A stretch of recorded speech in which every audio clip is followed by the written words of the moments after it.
الله وبركاته. أصبحنا وأصبح الملك لله والحمد لله ولا حول ولا قوة إلا بالله العلي العظيم. أصبحنا على فطرة الإسلام وكلمة الإخلاص وعلى دين نبينا محمد صلى الله عليه وسلم وعلى ملة أبينا إبراهيم حنيفا مسلما وما كان من المشركين. لا إله إلا أنت الحنان المنان بديع السماوات والأرض يا ذا الجلال والإكرام يا حي قيوم. اللهم صل وسلم وبارك على رسولك الكريم حبيبنا المصطفى خير الأنام سيدنا محمد وعلى آله وأصحابه ومن تبعهم بإحسان إلى يوم الدين. كما صليت وباركت ورحمت على خليلك ونبيك سيدنا إبراهيم وعلى آله في العالمين إنك حميد مجيد. Subhanallah walhamdulillah wa la ilaha illallah wallahu akbar wa la hawla wa la quwata illa billahil aliyil azim. Bapak Ibu yang cinta Allah Subhanahu wa taala, pada pagi hari ini kita bersyukur alhamdulillah masih diberi kesempatan hidup oleh Allah Azza wa Jalla. Kehidupan kita yang sehari-hari menjadi rutinitas, jangan sampai kita melupakan bahwasanya ini harus kita syukuri. Mudah-mudahan pada hari ini kita mendapatkan maghfirah rahmat serta keberkahan dari Allah Azza wa Jalla. Hati kita, ya muqallibal qulub, tsabbit qulubana ala dinik. Wahai yang bolak-balikan hati, ya Allah, teguhkanlah hati kami, hati keluarga kami, pasangan hidup kami, anak-anak kami, agar selalu berpegang teguh pada agamamu. InsyaAllah. Amin. Ya Rabbal Alamin. Salam dan salawat kepada Nabi Muhammad sallallahu alaihi wasallam. Mudah-mudahan kita termasuk hamba-hamba Allah yang selalu mencintai Rasulullah sallallahu alaihi wasallam.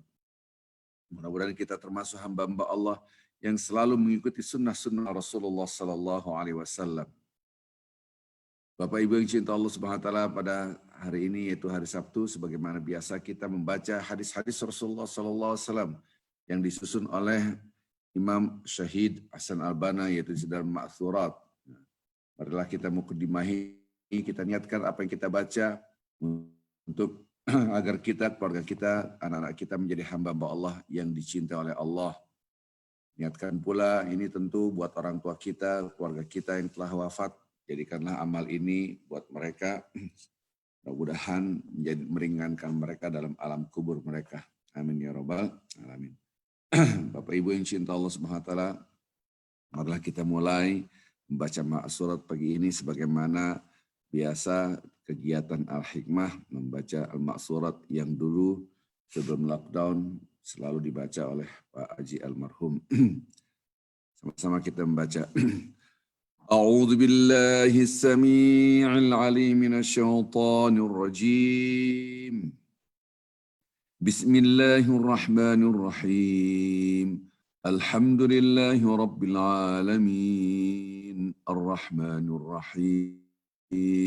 مالك يوم الدين إياك نعبد وإياك نستعين اهدنا الصراط المستقيم صراط الذين أنعمت عليهم غير المغضوب عليهم ولا الضالين آمين.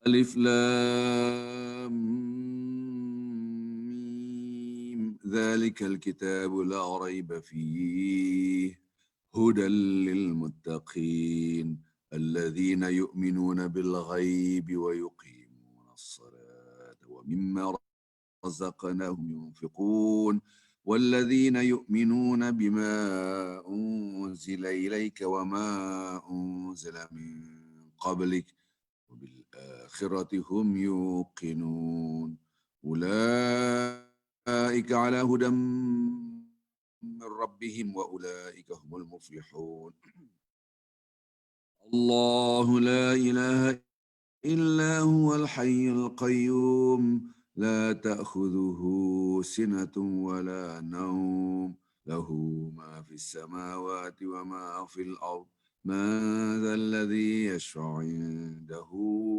إلا بإذنه يعلم ما بين أيديهم وما خلفهم ولا يحيطون بشيء من علمه إلا بما شاء وسع كرسيه السماوات والأرض ولا يؤوده حفظهما وهو العلي العظيم لا إكراه في الدين قد تبين الرشد من الغي فمن يكفر بالطاغوت ويؤمن بالله فقد استمسك بالعروة الوثقى لا انفصام لها والله سميع عليم الله ولي الذين آمنوا يخرجهم من الظلمات إلى النور والذين كفروا أولياؤهم الطاغوت يخرجونهم من النور إلى الظلمات أولئك أصحاب النار هم فيها خالدون لله ما في السماوات وما في الأرض وإن تبدوا ما في أنفسكم أو تخفوه يحاسبكم به الله ويغفر لمن يشاء ويعذب من يشاء والله على كل شيء قدير آمن الرسول بما أنزل إليه من ربه والمؤمنون كل آمن بالله وملائكته وكتبه ورسله لا نفرق بين أحد من رسله وقالوا سمعنا وأطعنا غفرانك ربنا وإليك المصير لا يكلف الله نفسا إلا وسعها لها ما كسبت وعليها ما اكتسبت ربنا لا تؤاخذنا إن نسينا أو أخطأنا ربنا ولا تحمل علينا إصرا كما حملته على الذين من قبلنا ربنا ولا تحملنا ما لا طاقة لنا به واعف عنا واغفر لنا وارحمنا أنت مولانا فانصرنا على القوم الكافرين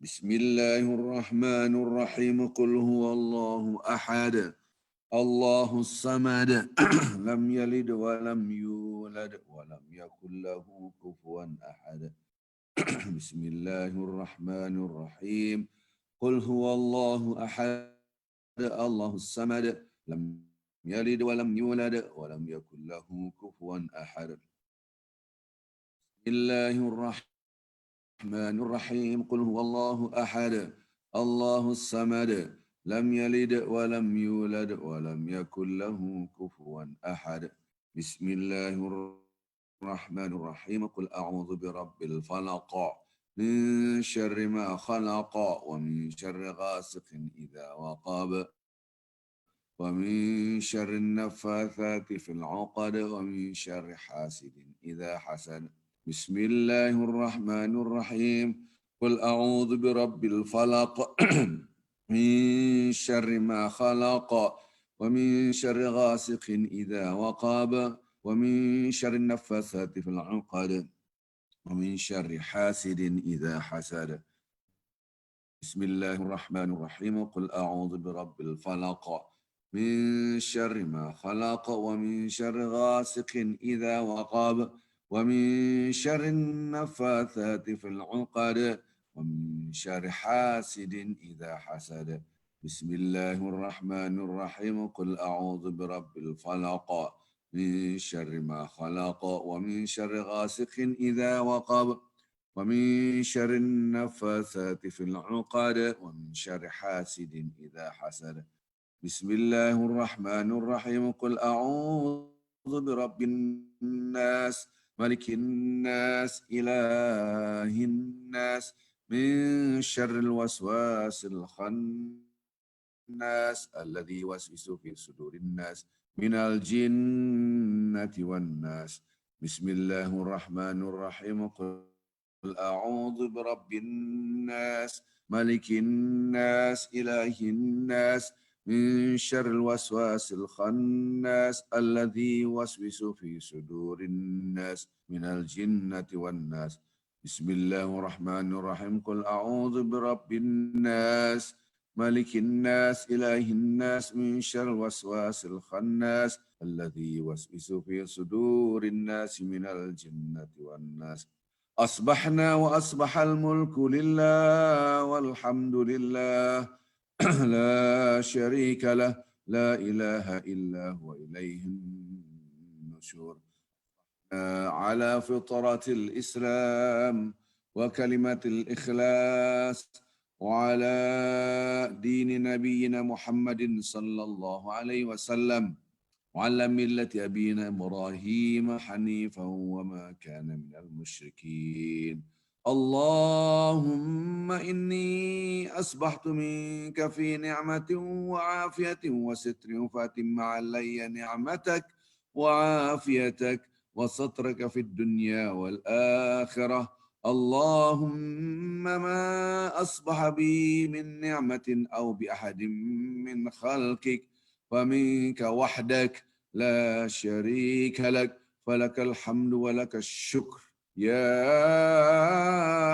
ربي لك الحمد كما ينبغي لجلال وجهك وعظيم سلطانك رضيت بالله ربا وبالإسلام دينا وبمحمد صلى الله عليه وسلم نبيا ورسولا سبحان الله وبحمده عدد خلقه ورضا نفسه وزنة عرشه ومداد كلماته بسم الله الذي لا يضر مع اسمه شيء في الأرض ولا في السماء وهو السميع العليم اللهم إنا نعوذ بك أن نشرك بك شيئا نعلمه ونستغفرك لما لا نعلمه أعوذ بكلمات الله التامات من شر ما خلق اللهم إني أعوذ بك من الهم والحزن وأعوذ بك من العجز والكسل وأعوذ بك من الجبن والبخل وأعوذ بك من غلبة الدين وقهر الرجال اللهم عافني في بدني اللهم عافني في سمعي اللهم عافني في بصري لا إله إلا أنت اللهم إني أعوذ بك من الكفر والفقر اللهم إني أعوذ بك من عذاب القبر لا إله إلا أنت اللهم أنت ربي لا إله إلا أنت خلقتني وأنا عبدك وأنا على عهدك ووعدك ما استطعت أعوذ بك من شر ما صنعت أبوء لك بنعمتك علي وأبوء بذنبي فاغفر لي فإنه لا يغفر الذنوب إلا أنت أستغفر الله العظيم الذي لا إله إلا هو الحي القيوم وأتوب إليه اللهم صل على سيدنا محمد وعلى آل سيدنا محمد كما صليت على سيدنا إبراهيم وعلى آل سيدنا إبراهيم. اللهم بارك على سيدنا محمد وعلى آل سيدنا محمد كما باركت على سيدنا إبراهيم وعلى آل سيدنا إبراهيم في العالمين إنك حميد مجيد. سبحان الله والحمد لله ولا إله إلا الله والله أكبر. لا إله إلا الله وحده لا شريك له له الملك وله الحمد يحيي ويميت وهو على كل شيء قدير. سبحانك اللهم وبحمدك أشهد أن لا إله إلا أنت أستغفرك وأتوب إليك. اللهم صل على سيدنا محمد عبدك ورسولك النبي الأمي وعلى آله وصحبه وسلم تسليما عدد ما أحاط به علمك وخط به قلمك وأحصاه كتابك. وارض اللهم عن ساداتنا أبي بكر وعمر وعثمان وعلي وعن الصحابة أجمعين وعن التابعين تابعيهم بإحسان إلى يوم الدين. سبحانك ربك رب العزة عما يصفون وسلام على المرسلين والحمد لله رب العالمين. قل اللهم مالك الملك تؤتي الملك من تشاء وتنزع الملك ممن تشاء وتعز من تشاء وتذل من تشاء بيدك الخير إنك على كل شيء قدير. تولج الليل في النهار وتولج النهار في الليل وتخرج الحي من الميت وتخرج الميت من الحي وترزق من تشاء بغير حساب.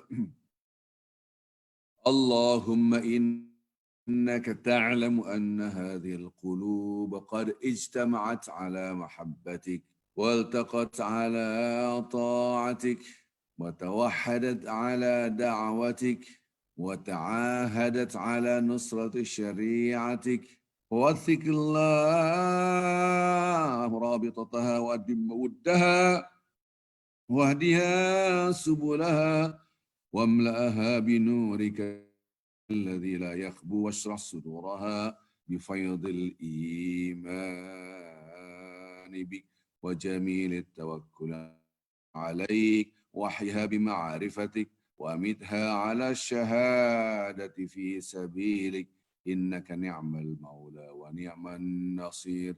اللهم آمين وصلى الله اللهم على سيدنا محمد وعلى آله وصحبه وسلم. لا إله إلا أنت سبحانك ربك العزة عما يصفون وسلام على المرسلين والحمد لله رب العالمين. الفاتحة. أعوذ بالله من الشيطان الرجيم. بسم الله الرحمن الرحيم. الحمد لله رب العالمين الرحمن الرحيم مالك يوم الدين إياك نعبد وإياك نستعين اهدنا الصراط المستقيم الصراط الذين أنعمت عليهم غير المغضوب عليهم ولا الضالين آمين. Alhamdulillah wassalatu wassalamu ala Rasulillah sallallahu alaihi wasallam. Semoga apa yang kita baca, kita lantunkan dari nama-nama Allah, ayat-ayat Al-Quran. Begitu juga hadis-hadis Rasulullah SAW tentang doa, mudah-mudahan diterima oleh Allah Azza wa Jalla. Mudah-mudahan kita termasuk hamba-hamba Allah yang selalu berzikir, baik dalam keadaan berdiri, duduk, atau berbaring. Amin ya rabbal alamin. Bapak Ibu yang cinta Allah Subhanahu wa Ta'ala, kita melanjutkan kajian sebelumnya yang mana Allah Subhanahu wa taala mengingatkan kita untuk selalu berzikir baik dalam keadaan berdiri, duduk ataupun berbaring. Allah Subhanahu wa taala berfirman dalam surat Al-A'raf, A'udzu billahi minasyaitonir rajim. Bismillahirrahmanirrahim. Wa idz akhadha rabbuka min bani adama min dhuhurihim dzurriyyatahum wa ashhaduhum ala anfusihim alastu birabbikum qalu bala syahidana an taqulu yaumal qiyamati inna kunna an hadza ghafilin. Dalam surat Al-A'raf, surat yang ke-7, Allah SWT menggambarkan bagaimana pada ayat yang 172, dan ingatlah ketika Tuhanmu mengeluarkan keturunan anak Adam dari sulbi mereka. Di sini ada perjanjian. Kemudian Allah mengambil kesaksian dari jiwa-jiwa kita semua. Alastu birabbikum, bukankah aku sebagai Tuhanmu?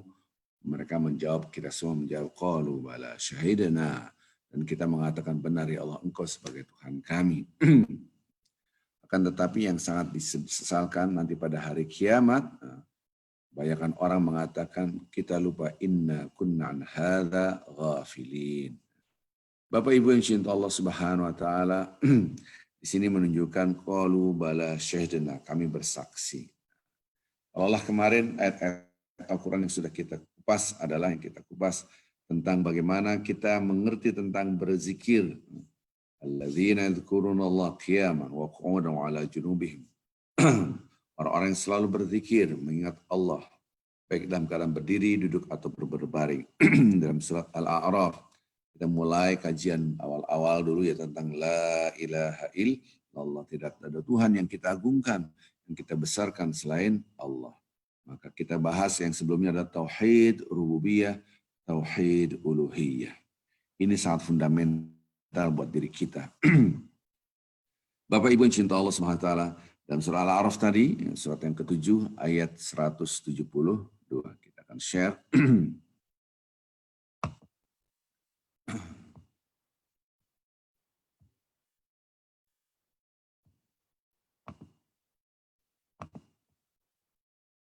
Baik. Di sini di dalam ayat ini, wa idz akhadha rabbuka. Kalimat ini menunjukkan kecenderungan manusia lupa. Jadi kalau Bapak Ibu melihat redaksi wa idz ini menunjukkan kecenderungan manusia lupa. Jadi kalau kita diingatkan kata-kata ingat ya, berarti kecenderungannya adalah lupa. Sama ketika kita berbicara kepada anak kita, ya. Ingat kamu, nanti kalau kamu jauh dari orang tua, ingat sholatnya jangan hanya sholat yang wajib, yang fardu saja, tetapi sholat-sholat sunnah, ingat. Nah, ini kecenderungan, berarti kecenderungannya untuk lupa ada. Jangan lupa selalu membaca Al-Quran dan seterusnya. Nah, ketika ingatlah berarti kecenderungannya lupa. Wa idz akhadha rabbuka min bani adam min dhuhurihim dzurriyyatahum. Ingatlah ketika Tuhanmu mengambil dari sulbi Nabi Adam, anak turun Adam, manusia semua. Kemudian dulu sebelum kita datang ke dunia ini ada persaksian wa asyhaduhum ala anfusihim alastu birabbikum qalu bala syahidna. Ini tadi saya sudah bacakan. Dan Allah Subhanahu wa taala mengatakan, bukankah aku sebagai Tuhan kalian? Qalu bala syahidna. Benar ya Allah, engkau adalah Tuhan kami, kami bersaksi. Ini kalimatnya asyhadu alla ilaha illallah yang sekarang itu. Akan tetapi an taqulu yaumil qiyamati inna kunna an hadza ghafilin. Jadi akan tetapi yang sangat disayangkan nanti pada hari kiamat, kalian semua mengatakan kami manusia lengah, lupa akan engkau ya Allah. Nah, lihat. Jadi sebetulnya dari ayat ini kita sudah ada persaksian.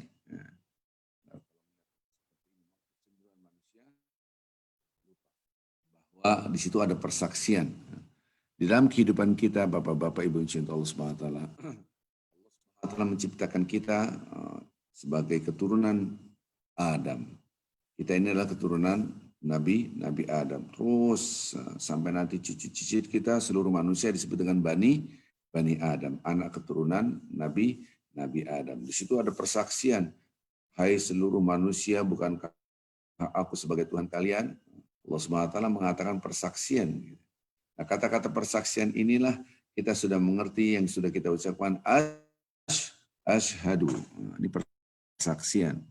Kemudian qalu bala syahidna. Benar ya Allah, engkau sebagai Tuhan kami. Kalau Tuhan kami yang syahidana, kami menyaksikan ini semua. Jadi persaksian itu bukan saat ini, tapi sebelum kita, tapi kita cenderungannya lupa. Subhanallah, na'udzubillah min dzalik. Mudah-mudahan kita termasuk hamba-hamba Allah yang selalu mengesahkan Allah, mengagungkan Allah. Sebelumnya kita sudah menerangkan bahwa inna fi khalqis samawati wal ard wa ikhtilafil laili wan nahar la ayatil lil albab pada surah Al-A'raf. Nah, dalam surat Al-Imran, yang ini surah Al-Imran, bahwa sesungguhnya dalam penciptaan langit dan bumi, silih bergantinya siang dan malam adalah tanda-tanda kebesaran Allah bagi orang-orang yang berfikir mendalam, ulil albab. Barulah setelah berfikir mereka baru berzikir, alladzina yadhkuruna Allah qiyaman wa qu'udan wa ala junubihim, yaitu orang selalu mengingat Allah baik dalam keadaan berdiri, duduk, berbaring, qiyaman, berdiri, wa qu'udan, duduk, wa ala junubihim, wa yatafakkarun, dan berfikir aktif tentang penciptaan fi khalqis samawati wal ard. Rabbana ma khalaqta hadza batilan subhanaka faqina adzabannar. Bapak Ibu yang cinta Allah Subhanahu wa taala, kita kembali lagi pada kajian sebelumnya yang disebut dengan asy-syahadah, persaksian. Qalu bala syahidna. Di dalam Islam ada yang sangat fundamental namanya tauhid rububiyah. Kemudian di atasnya ada tauhid uluhiyah, nanti ada tauhidul asma was sifat, otomatis akan lari ke sana. Saya akan kupas dulu di dalam ayat-ayat Al-Qur'an itu, ayat-ayat kauniyah, alam semesta, dan ayat-ayat qauliyah, kertas yang lembaran kita baca ini dari Al-Fatihah sampai surah An-Nas. Semua ini adalah redaksi Al-Qur'an yang disebut dengan qauliyah, perkataan. Alam semesta serta isinya adalah kauniyah, alam semesta. Dua ayat ini, baik yang tertulis dan yang nampak dalam alam semesta, tidak mungkin ada benturan. Dua-duanya adalah dari Allah Azza wa Jalla. Nah, untuk ini sebagai guidance, hudal lil muttaqin. Ini sebagai petunjuk. Al-Qur'anul Karim yang kita baca lembaran pertama sampai akhir adalah petunjuk. Petunjuk buat siapa? Kita yang bertakwa. Di dalam ayat Al-Quran digambarkan kalimat syahadah. Syahadah adalah persaksian. Maka itu dalam kehidupan kita ada namanya asyhadu alla ilaha illallah wa asyhadu anna muhammadan abduhu wa rasul. Kita ini bersyahadat setiap saat. Bukan hanya sholat, di luar sholat pun kita bersyahadat. Kalau kita dengar azan, asyhadu alla ilaha illallah. Ini menunjukkan syahadat. Ketika kita mau iqamah, mau salat, Allah Akbar, asyhadu an la ilaha illallah. Bersyahadat. Habis berwudu pun, setelah berwudu, kita bersyahadat. Ini lafaz syahadat, asyhadu an la ilaha illallah. Ini lafaz syahadat. Ternyata lafaz ini pernah kita ucapkan dulu sebelum kita hidup di dunia ini. Ada persaksian. Allah Subhanahu wa taala dalam tadi surah Al-A'raf 172, bukankah aku alastu birabbikum? Bukankah aku sebagai Tuhan kalian? Qalu bala syahidna. Benar ya Allah, kami telah menyaksikan. Kata-kata saksi bukan meyakini, beda. Meyakini dengan menyaksikan sangat amat berbeda, jauh berbeda. Kalau kita meyakini, itu harus berdasarkan persaksian. Kalau Allah di dalam Islam ada yakin, tapi tidak dipakai. Aku yakin tidak ada Tuhan selain Allah. Dan aku yakin Muhammad adalah utusannya. Tidak ada. Tidak ada disebutkan aku yakin tidak ada Tuhan yang patut disembah selain Allah, tidak ada. Kalau ada istilah ini maka berubahlah. Redaksinya bukan asyhadu tapi aiqan, saya yakin. Atau a'taqidu, saya yakin. Alla ilaha illallah, bahwasanya tidak ada Tuhan selain Allah. Wa a'taqidu atau wa aiqanu anna Muhammadan abduhu wa rasuluh. Aku yakin, tapi ini tidak dipakai. Ataupun saya akui tidak ada Tuhan selain Allah dan saya akui bahwa Muhammad adalah utusan Allah, itu pun tidak dipakai. Kalau mengakui dalam bahasa Arab ukir, ikrar itu pengakuan. Maka ikrar jadilah bahasa Indonesia, ikrar, mengikrarkan, jadilah bahasa Indonesia. Aku akui tidak ada Tuhan selain Allah. Ini tidak dipakai. Maka itu kenapa istilahnya asyhadu. Aku menyaksikan, aku bersaksi.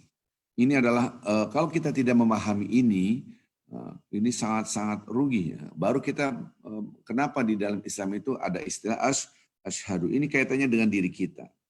Kemudian kaitannya dengan anak-anak kita. Apalagi Anda sebagai pengajar atau guru mengajarkan agama harus mengerti syahadat itu apa. Karena banyak di antara kita memahami ajar agama, yang penting begini, pokoknya bukan berdasarkan Al-Quran hadis, didesain dengan Al-Quran dan hadis. Harusnya pemahaman religion understanding by Al-Quran dan hadis design. Harusnya pemahaman kita didesain oleh Al-Quran dan hadis, tapi kenyataannya tidak. Maka betapa banyak anak didik kita, termasuk anak kandung kita semua. Kadang-kala kita didik sholat, ayo sholat, dia tahu cara sholat, dia tahu waktu sholat dari subuh sampai isya, tapi malas sholat.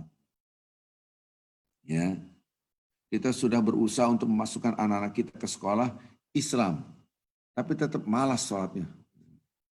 Kita mendidik diri kita berusaha semaksimal mungkin agar kita termasuk hamba-hamba Allah yang rajin. Ternyata naik turun iman kita. Kadang-kala malas banget. Kadang-kala semangat. Begitu pengajian semangat, habis ikut pengajian drop, turun lagi. Kenapa hal itu bisa terjadi? Nah, kita cara memperbaiki diri kita seperti apa? Nah, ini yang harus kita bangun. Maka itu kalau di dalam sekolah itu biasa ada istilah kurikulum. Subject to teach-nya apa aja, materi yang akan diajarkan itu apa sih?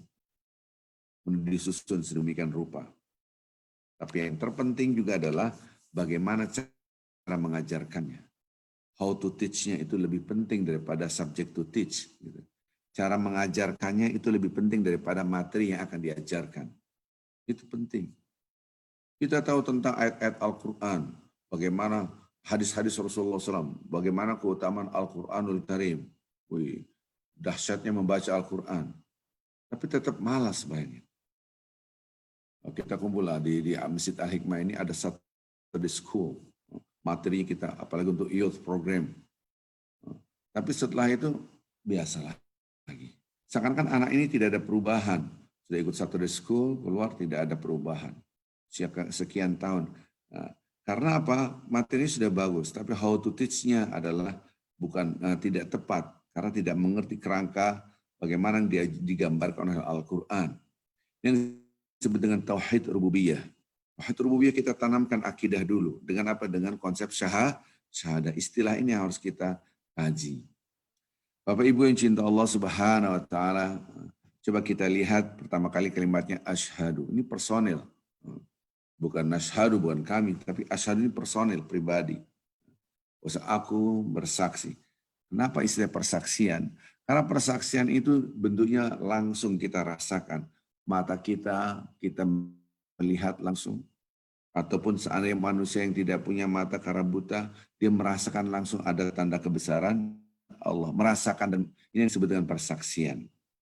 Maka itu pernah saya terangkan hal ini ketika pada bulan Ramadan, seandainya ada sebuah persidangan di court itu di mahkamah itu ada persidangan, tentu butuh saksi-saksi dalam.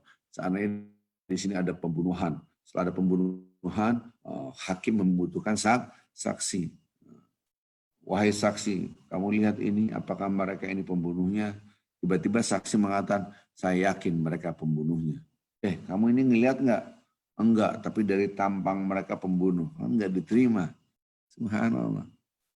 Saksinya ganti karena nggak diterima. Wahai para saksi, apakah Anda melihat, apakah Anda sebagai saksi mereka pembunuhnya? Saya akui mereka pembunuhnya. Tidak. Apakah kata-kata ini diterima? Tentu tidak diterima. Kata-kata pengakuan. Karena maksud daripada saksi adalah menyaksikan. Tiba-tiba ada, seandainya ini kejadian ini di sekolah, terjadi ada yang ngebully sampai terbunuh anak. Kemudian ada saksi, apakah Anda saksi terakhir, apakah Anda jadi saksi pembunuhan ini? Tiba-tiba saksi mengatakan, betul saya menjadi saksi. Apakah Anda melihat, kata hakim? Dijawab oleh saksi, iya, saya melihat, sambil getar, ngomongnya pun getar. Ada getaran. Dia yang memukul, dia yang nendang, dia yang yang ini juga ikut. Seandainya mereka membunuh berkelompok. Subhanallah, ada getaran di sini. Karena kamu saat itu di mana? Kejadian itu saya melihat dari jendela dan seterusnya dan seterusnya. Berarti kata-kata persaksian beda dengan keyakinan. Maka itu menyaksikan alam semesta serta seisinya. Inna fi khalqis samawati wal ardi wa ikhtilafil laili wan nahar. Yang tadi sudah kita bahas sebelum-sebelumnya. Sesungguhnya dalam penciptaan langit dan bumi serta seisinya silih bergantinya siang dan malam adalah tanda-tanda kebesaran Allah. La ayat, sungguh-sungguh tanda-tanda kebesaran Allah. Siapa? Ada istilah ulil albab. Ulil albab orang deep thinking, berpikir mendalam. Di sini proses namanya proses tauhid rububiyah. Nah, ini yang harus ditanamkan dulu, tauhid rububiyah. Dan tauhid rububiyah tidak boleh berhenti. Sekali Anda berhenti, iman Anda drop. Ingat itu, sekali ulangi lagi. Proses tauhid rububiyah tidak boleh berhenti. Sekali Anda berhenti, iman Anda akan drop. Tauhid uluhiyahnya akan drop. Tauhidul asma wa sifatnya akan drop. Semua akan drop. Di sini yang disebut dengan iman itu naik turun. Maka itu ketika tauhid rububiyah kita naikkan, nah langsung kita naikkan juga kita proses lagi namanya tauhid uluhiyah. Apakah tauhid rububiyah dan tauhid uluhiyah? Bapak Ibu yang cinta Allah Subhanahu wa taala, ini proses saya terangkan bagaimana Allah Subhanahu wa taala di dalam Islam itu ada istilah Rabbun, ada istilah ilahun. Kata-kata Rabbun ini adalah kalimatnya adalah Tuhan yang mencipta, Tuhan yang mengatur. Nah, Tuhan yang mencipta, Tuhan yang mengatur. Tuhan yang memiliki kerajaan langit dan bumi serta seisinya adalah kalimat, kata-katanya adalah dengan kata-kata Rabbun. Ini mengulangi supaya kita tidak lupa ya. Ini istilah di dalam ayat Al-Quran. Supaya kita mengerti, oh bedanya Rabbun dengan ilahun. Supaya kita tidak salah. Bapak Ibu yang cinta Allah Subhanahu wa taala, Rabbun itu yang mencipta, Rabbun itu yang memiliki, Rabbun itu yang mengatur, Rabbun itu yang menghiasi, Rabbun itu adalah yang menghidupkan. Dan sampai kita kata-kata Rabbun hanya terjemahkan Tuhan, Tuhan, Tuhan, Tuhan. Tuhan yang kayak gimana ini? Gitu kan. Mudah-mudahan kita bisa mengerti dengan saya share screen sekarang. Ini adalah kata-kata Rabbun, supaya kita mengerti kata-kata Rabbun. Apa bedanya Rabbun dengan ilahun. Baik, Bapak Ibu yang cinta Allah Subhanahu wa taala, redaksi Al-Qur'an ada istilah Rabbun. Iqra bismi rabbika. Yang ini adalah Rabbun.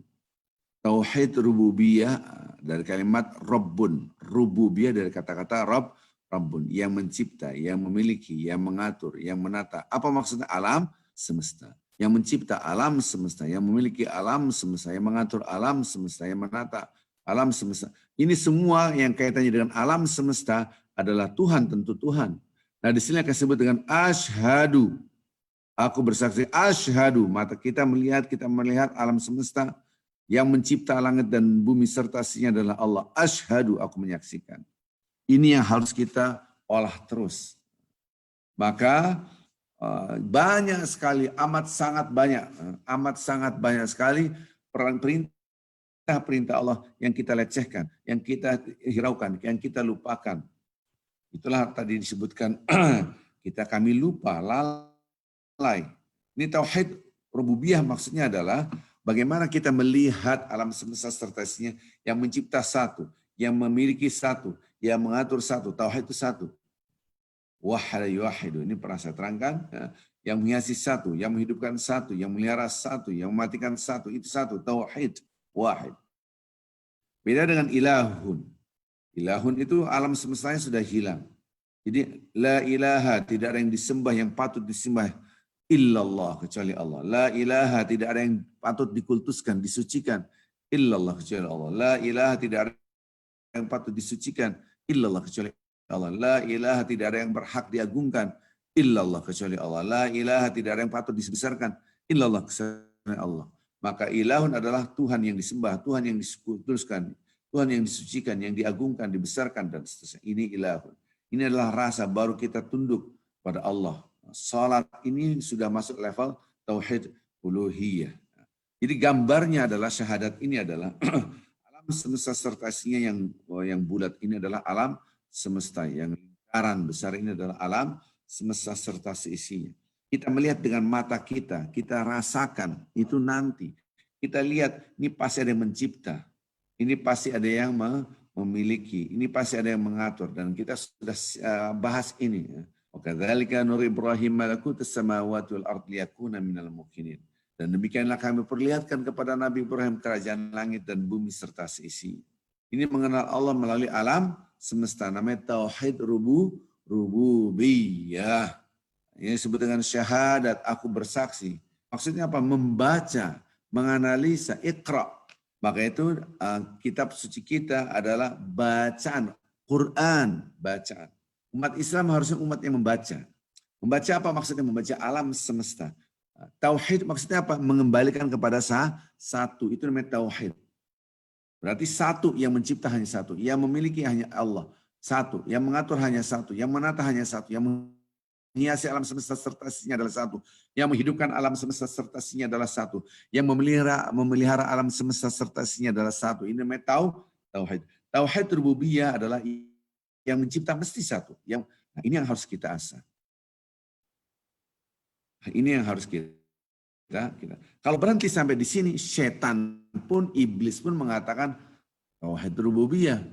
Khalaqtani min nar wa khalaqtani min tin. Ketika setan iblis itu dimurkai oleh Allah, sebelum diusir, Allah Subhanahu wa taala bertanya, "Ma manaka la tasjuda id amartuka?" Faktor apa yang menyebabkan Anda tidak sujud ketika aku suruh? Jadi iblis enggak mau. Dia bilang, "Ana khairu minhu," aku lebih baik dari dia. Maksudnya Nabi Adam. Khalaqtani, engkau ya Allah ciptakan kami semua, kau ciptakan aku dari api. Sementara engkau ciptakan dia dari tanah. Engkau ciptakan aku. Yang mencipta aku adalah Allah. Berarti tauhid rububiyah. Maka setan pun mengatakan Allah adalah Tuhan. Rabbun. Khalaqtani, engkau telah ciptakan aku. Bapak Ibu yang cinta Allah Subhanahu wa taala, jangan sampai kita hanya mengakui Tuhan Allah, tapi perilaku kita tidak mengakui Tuhan. Orang yang melakukan tindak pidana korupsi, ditanya, ente percaya dengan Tuhan enggak? Iya, percayalah ada Allah. Orang yang diam-diam berzina, Anda percaya dengan Allah enggak? Iya, percaya. Orang yang diam-diam mencuri, ini hak orang lain. Kumpulkan ada hak orang lain. Ini seandainya di yayasan atau di masjid atau lembaga-lembaga Islam, ini uang umat diambil. Seakan-akan dia percaya dengan Tuhan, percaya. Tapi perilakunya bertentangan dengan Allah. Artinya apa? Dia mengakui Tuhan sebagai dia adalah Allah, tapi perilakunya tidak menunjukkan dia sebagai hamba Allah dan taat. Inilah hilang namanya tauhid uluhiyah. Dalam kesehari-hariannya, dia tahu bahwasanya Allah sebagai Tuhannya. Tapi dalam kesehariannya dia membesarkan dirinya. Saya bersedekah, saya membangun masjid ini. Itu saya membangun asrama ini, anak-anak yatim. Itu saya bangun rumah sakit. Itu saya saya. Maka kontradiksi antara apa yang sudah diucapkan. Dia tidak taat kepada perintah Allah. Maka hilanglah tauhid uluhiyah. Tapi tauhid uluhiyah pondasinya adalah ini tauhid uluhiyah. Pondasinya adalah tauhid rububiyah. Kalau kita sedang malas untuk membaca Al-Quran, malas sedang sholat, malas untuk berzikir, malas, semua serba malas. Ini adalah penyakit yang berbahaya dalam hidup kita yang tanpa kita sadari adalah malas. Seorang lagi, penyakit yang berbahaya yang kita tidak sadari adalah malas. Kemalasan itu ditiupkan oleh setan. Sehingga ketika kita mau berzikir malas. Apalagi zikirnya sampai berjam-jam, nggak bisa setengah jam, 1 jam lebih. 2 jam pun lebih. Wah, tambah malas. Dari sini kita lihat kenapa malas. Karena akal kita, logical thinking kita mati. Tidak mampu membaca ayat-ayat kauniyah alam semesta. Membaca ayat kauniyah alam semesta yang namanya syahadat. Di depan saya ada air minum, ada teh. Saya ngeliat asyhadu alla ilaha illallah. Maksudnya gimana? Ketika saya minum teh, Masya Allah enak sekali, Alhamdulillah. Depan saya ada air minum, air mineral. Kita minum, Alhamdulillah ya Allah. Ketika kita minum dan merasakan kemudian mengembalikan kepada Allah, itu namanya syahadat. Pemahaman kita syahadat adalah orang masuk Islam doang. Salah. Loh, kalau hanya masuk doang, hanya pemahaman syahadat orang masuk Islam, kita lahir dari orang tua yang muslim, nggak perlu syahadat, salah juga. Syahadat itu setiap hari. Ngeliat makanan, ya Allah. Kita makan, Masya Allah, Alhamdulillah, Bismillah. Kita ngeliat istri kita, anak kita, keluarga kita, rumah kita, harta kita, tubuh kita, ya Allah, Alhamdulillah, ya Allah. Sehat.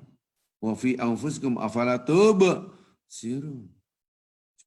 Anda perhatikan tubuh Anda. Melihat tubuh kita mengembalikan pada Allah. Melihat anak kita, ya Allah, dari yang tidak ada engkau, dulu nggak ada, sekarang ada, ya Allah. Betapa dahsyatnya engkau menciptakan. Begitu caranya. Nah, ini yang disebut dengan syahadat yang hilang dalam kehidupan kita sehari-hari.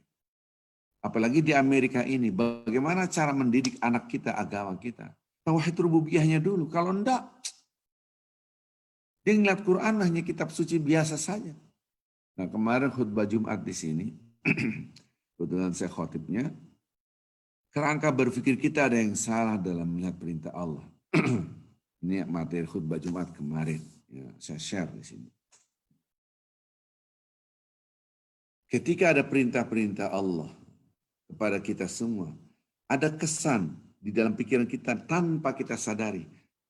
Seakan-akan Allah membutuhkannya, padahal tidak demikian. Ini yang salah. Yang benar Allah tidak butuh kepada manusia.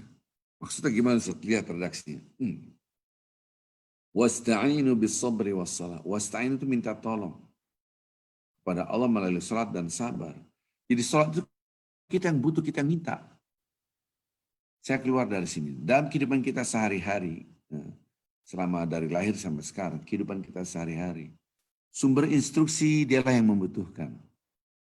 Kita menyuruh menginstruksikan kepada anak kita, nah tolong beresin meja ini berantakan, tolong ambilin air minum, nah bunda lagi sakit. Tolong, kata-kata perintah ini menunjukkan bahwa sumber instruksi itu dibutuh. Meja ini berantakan, nah ayo tolong bunda, ini bunda, tolong beresin. Karena kita butuh ini beres, rapi, bersih. Negara menyuruh kita untuk bayar pajak. Karena negara membutuhkan uang ini. Jadi bentuk-bentuk instruksi tanpa kita sadari, sumber instruksi adalah dia membutuhkannya. Dia butuh. Berbeda tiba-tiba kerangka berpikir ini masuklah dalam Al-Quran. Oh, Allah Subhanahu wa taala menyuruh kita untuk salat. Oh, Allah Subhanahu wa taala menyuruh kita untuk puasa. Untuk apapun bentuk, apapun perintah, Allah lagi butuh. Salah. Maka itu salah satunya orang malas-malas untuk salat, malas untuk baca Quran, malas untuk baca berzikir, malas sekali. Ataupun susah, anak kita udah dididik semaksimal mungkin tentang Islam, apalagi kondisi Amerika seperti ini. Kadang-kadang semakin besar semakin malas dia. Harusnya semakin besar semakin matang ininya nih. Akalnya matang, semakin tajam bersyahadat, menyaksikan alam semesta. Semakin merasakan baru namanya tauhid uluhiyah, ya Allah, hanya Engkau yang aku besarkan. Tapi kenapa ini semua tidak ada? Karena tidak mengerti tauhid rububiyah. Mendidik anak itu tidak dalam keadaan formal saja. Lagi santai-santai, seandainya Anda lagi jalan-jalan, hiking atau camping ataupun di mana ngeliat tanaman, tumbuh-tumbuhan, coba lihat, nah tuh rumput, siapa menumbuhkan rumput itu? Begitu caranya. Lagi makan, oh ini makanan itu nih. Kamu tahu ini kue, ini cake ini asalnya dari mana? Dari gandum. Siapa menumbuhkan gandum? Dialog antara kita dan anak kita. Apapun yang kita lihat harus kembalikan pada yang satu. Mengembalikan kepada yang satu namanya tauhid. Apa yang dikembalikan pada yang satu? Rububiyah. Siapa mencipta, siapa mengatur, siapa menghidupkan. Itu satu, yaitu Allah. Jadi biasakan diri kita, nggak usah bahas anak dulu dah, nggak usah bahas how to teach student dulu lah, bahas diri kita sendiri. Gak usah bicara anak kita, istri kita, suami kita, bahas diri kita. Sudahkah kita kesehari-harian melihat sesuatu, mengembalikan kepada Allah? Kemarin saya mancing, Masya Allah, subhanallah. Lautannya begitu luas, kita lihat, ada ikannya besar, ada yang kecil, bermacam-macam. Ikan pun bermacam-macam. Allah. Kita lihat lautan begitu luas, Masya Allah, subhanallah, Allahu Akbar. Ya Allah, Engkau ciptakan ini semua. Untuk siapa? Untuk kita manusia. Tinggal ambil, makan. Habis itu dibakar di masjid. Allah. Kita makan, Allahu Akbar, Masya Allah, subhanallah. Begitulah cara membangun iman kita. Itu namanya tauhid rububiyah. Misalnya kita sama-sama, ayo kita naik kapal, ke laut. Ini apa Pak Budi ini yang ngajak. Kita di laut mancing, ya Allah, tanda kebesaran Allah begitu dahsyat. Kemudian saya jalan ke Maine State dekat New Hampshire. Masya Allah, itu langsung laut yang dalam, biru. Subhanallah menciptakan ini semua. Terus kita analisa terus. Betapa dahsyatnya tanaman sekarang banyak bunga-bunga. Kemarin sebelumnya kita jalan-jalan ke Anis. Masya Allah luar biasa bunga-bunganya. Bunga antara spring dengan summer. Masya Allah, subhanallah. Nah, ketika kita melihat bunga-bunga yang begitu indah, ya Allah. Mengembalikan pada Allah. Ini yang hilang. Ngelihat bunga biasa saja, ngelihat laut biasa saja, ngelihat ikan biasa saja, ngelihat makanan biasa saja, ngelihat minuman biasa saja. Ini hilanglah tauhid rububiyah. Bagaimana kita akan merasakan sesuatu dalam hati kita? Ya Allah, Engkau. Maka itu barometernya adalah kita udah berzikir berdiri, duduk atau berbaring belum? Kalau ini tidak, maka berarti tauhid rububiyahnya mati, tauhid uluhiyahnya mati. Jadi ketika ini mengembalikan pada Allah, barulah kita muji Allah. Allahu Akbar. Ini namanya tauhid uluhiyah. Allah, hanya Engkau yang aku besarkan. Ini sangat fundamental. Bapak Ibu yang cinta Allah Subhanahu wa taala, biasakan dalam kehidupan kita sehari-hari berzikir. Bukan berzikir biasa saja, berzikir hal-hal yang diajarkan oleh Rasulullah. Subhanallah. Kadang-kala kan ya karena pakai bahasa Inggris, oh my God, oh my God, oh my God, oh my God. Kenapa Anda tidak ganti dengan subhanallah, masya Allah, Allah akbar, la ilaha astagfirullah. Apa kek? Ataupun bapak-bapak ibu sudah hafal zikiran-zikiran. Sambil memegang air, Anda nyuci piring. Subhanallah wa bihamdihi, subhanallah, ilazim, astagfirullah wa atubu. Sambil nyuci piring. Subhanallah wa bihamdihi, subhanallah, ilazim, astagfirullah wa atubu ilaih. Ambil sambil nyetir mobil. Anda baca berzikir la ilaha illallah wahdahu la syarika lah lahul mulku wa lahul hamdu yuhyi wa yumiitu wa huwa hayyun la yamutu bi yadihi al-khair wa huwa ala kulli syai'in qadir. Sambil jalan-jalan Anda naik mobil, Allahumma anta rabbi la ilaha illa anta khalaqatani. Berzikir. Karena melihat sesuatu, ya Allah, dahsyat bagus sekali. Dari sini kita biasakan, akhirnya keluarlah zikir berdiri, duduk, atau berbaring. Kalau ini belum keluar, maka ada yang salah dalam hidup kita. Tidak menempa. Maka itu ketika tidak menempa iman kita tidak didik diri kita. Nah kalau ini sudah terbiasa, barulah kita berbicara tentang orang lain, anak kita. Kita berbicara tentang orang lain, our student. Di sini ada Saturday School. Bagaimana kita menanamkan iman.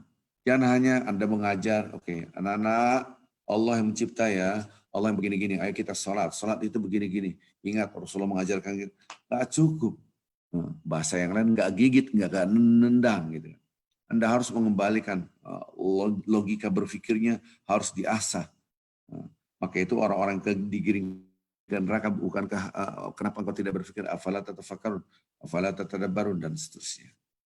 Maka intinya pada pengajian hari ini, ingat kita bersaksi bahwa tiada Tuhan yang patut disembah selain Allah. Syahadat itu adalah kita biasakan. Ingat, sampai pun melihat kursi ini. Oh, ini terbuat dari besi. Allahu Akbar. Engkau turunkan besi dari langit untuk bumi ini. Betapa dahsyat kekuatannya. Anda melihat HP ini begitu dahsyat cara kerjanya, bisa memberikan berita bagaimana Allah Subhanahu wa taala menciptakan akal kita sehingga menciptakan HP. Allah subhanaka la ilma lana illa ma 'allamtana innaka antal alimul hakim. Ya Allah, Maha Suci Engkau, ya Allah, betapa dahsyatnya ciptaan dalam tubuhku, ya Allah. Engkau ciptakan begitu dahsyat manusia, dan manusia mengeluarkan produk-produk seperti HP, mobil, laptop. Ya Allah, betapa maha pintarnya Engkau. Begitu, maha dahsyat Engkau. Kita ngeliat bunga berwarna-warni, ya Allah, Masya Allah, subhanallah. Kembalikan pada Allah.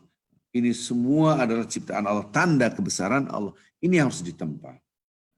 Kalau tidak, kita tidak akan berzikir, berdiri, duduk, atau berbaring. Mudah-mudahan kajian pada hari ini bermanfaat, yaitu tentang syahadat. Asyhadu adalah kita saksikan. Menyaksikan alam semesta serta sisi. Merasakan. Sampai pun kita lagi menjadi tamu di rumah orang. Masuk, Assalamualaikum, Waalaikumsalam, duduk. Tiba-tiba tuan rumah masak ikan asin. Greng. Waduh, ini ikan asin. Tidak cukup. Masya Allah, subhanallah, Allah berikan asin. Masya Allah, subhanallah, alhamdulillah. La ilaha illallah, enak banget. Begitu caranya Allah dikembalikan. Sampai aroma pun dikembalikan pada Allah. Subhanallah. Anda beli parfum, buka parfumnya. Masya Allah, subhanallah, Allah. Begitu caranya. Ini, enak banget coy. Mantap. Bukan begitu. Maka biasakan apa yang kita rasakan apapun. Gitu kan. Kembalikan kepada Allah. Allah baru kita rasa, ya Allah. Inilah yang akan memicu semangat kita untuk banyak berzikir. Memicu untuk kita, semangat kita untuk mendirikan sholat lebih banyak lagi. Dan seterusnya, dan seterusnya. Saya rasa itu saja dulu dari saya. Kalau ada pertanyaan silakan saya berikan kepada Pak Boy. Subhanakallah wa bihamdik asyhadu an la ilaha illa anta astaghfiruka wa atubu ilaik. Assalamualaikum warahmatullahi wabarakatuh. Silakan. Silakan Bapak-bapak dan Ibu-ibu yang mau bertanya. Assalamualaikum Pak Ustadz. Assalamualaikum. Waalaikumsalam warahmatullahi wabarakatuh. Silakan Ibu Rere, apa kabar? Alhamdulillah sehat.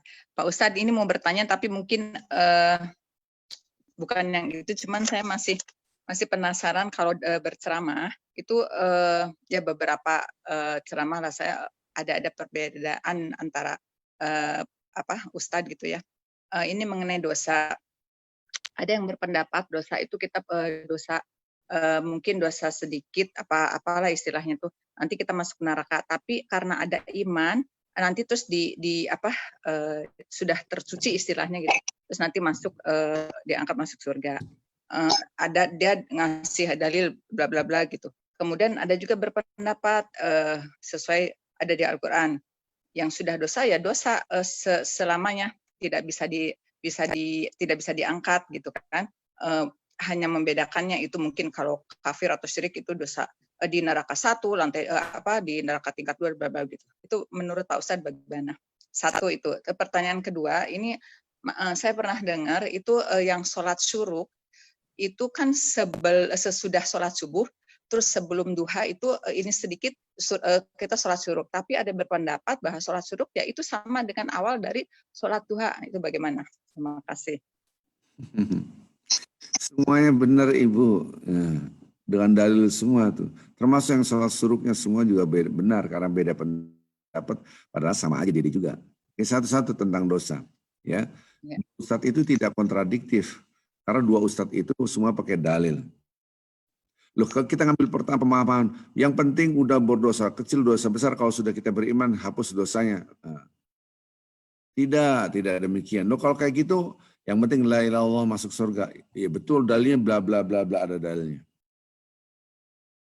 Yang satu lagi, enggak lah, dia masuk neraka dulu, punya dosa, dia juga punya dalil. Semua punya dalil. Tetapi ada hitung-hitungan. Jadi dua-duanya tidak kontradiktif. Ada titik konvergensi, titik temu, qadr mushtarak kalau dalam bahasa Arabnya. Titik temunya di mana, Ustaz? Kan itu kontradiktif. Tidak kontradiktif. Semua yang mengatakan la ilaha illallah pasti masuk surga. Iya betul. Betul. Dalilnya banyak. Dan kita sudah bahas ini. Hari Minggu itu kan kajian hadis-hadis Rasulullah Sallallahu Alaihi Wasallam tentang akidah. Rasa ini akan fokus di akidah dulu, gitu kan. Nah, ketika kita bahas itu, memang ada kata-kata la ilaha illallah masuk surga. Iya, ada jaminan. Tapi kalau dia punya dosa, ya tetap dia masuk surga, ujung-ujungnya surga. Maka itu orang-orang banyak dosanya dimasukkan ke neraka dulu, setelah impas istilahnya baru masuk surga. Kenapa? Ada la ilaha illallah dalam hatinya. Maka Allah menyuruh kepada malaikat-malaikat, lihat di dalam neraka, barang siapa yang masih ada la ilaha illallah, ambil masukkan ke surga. Tuhan.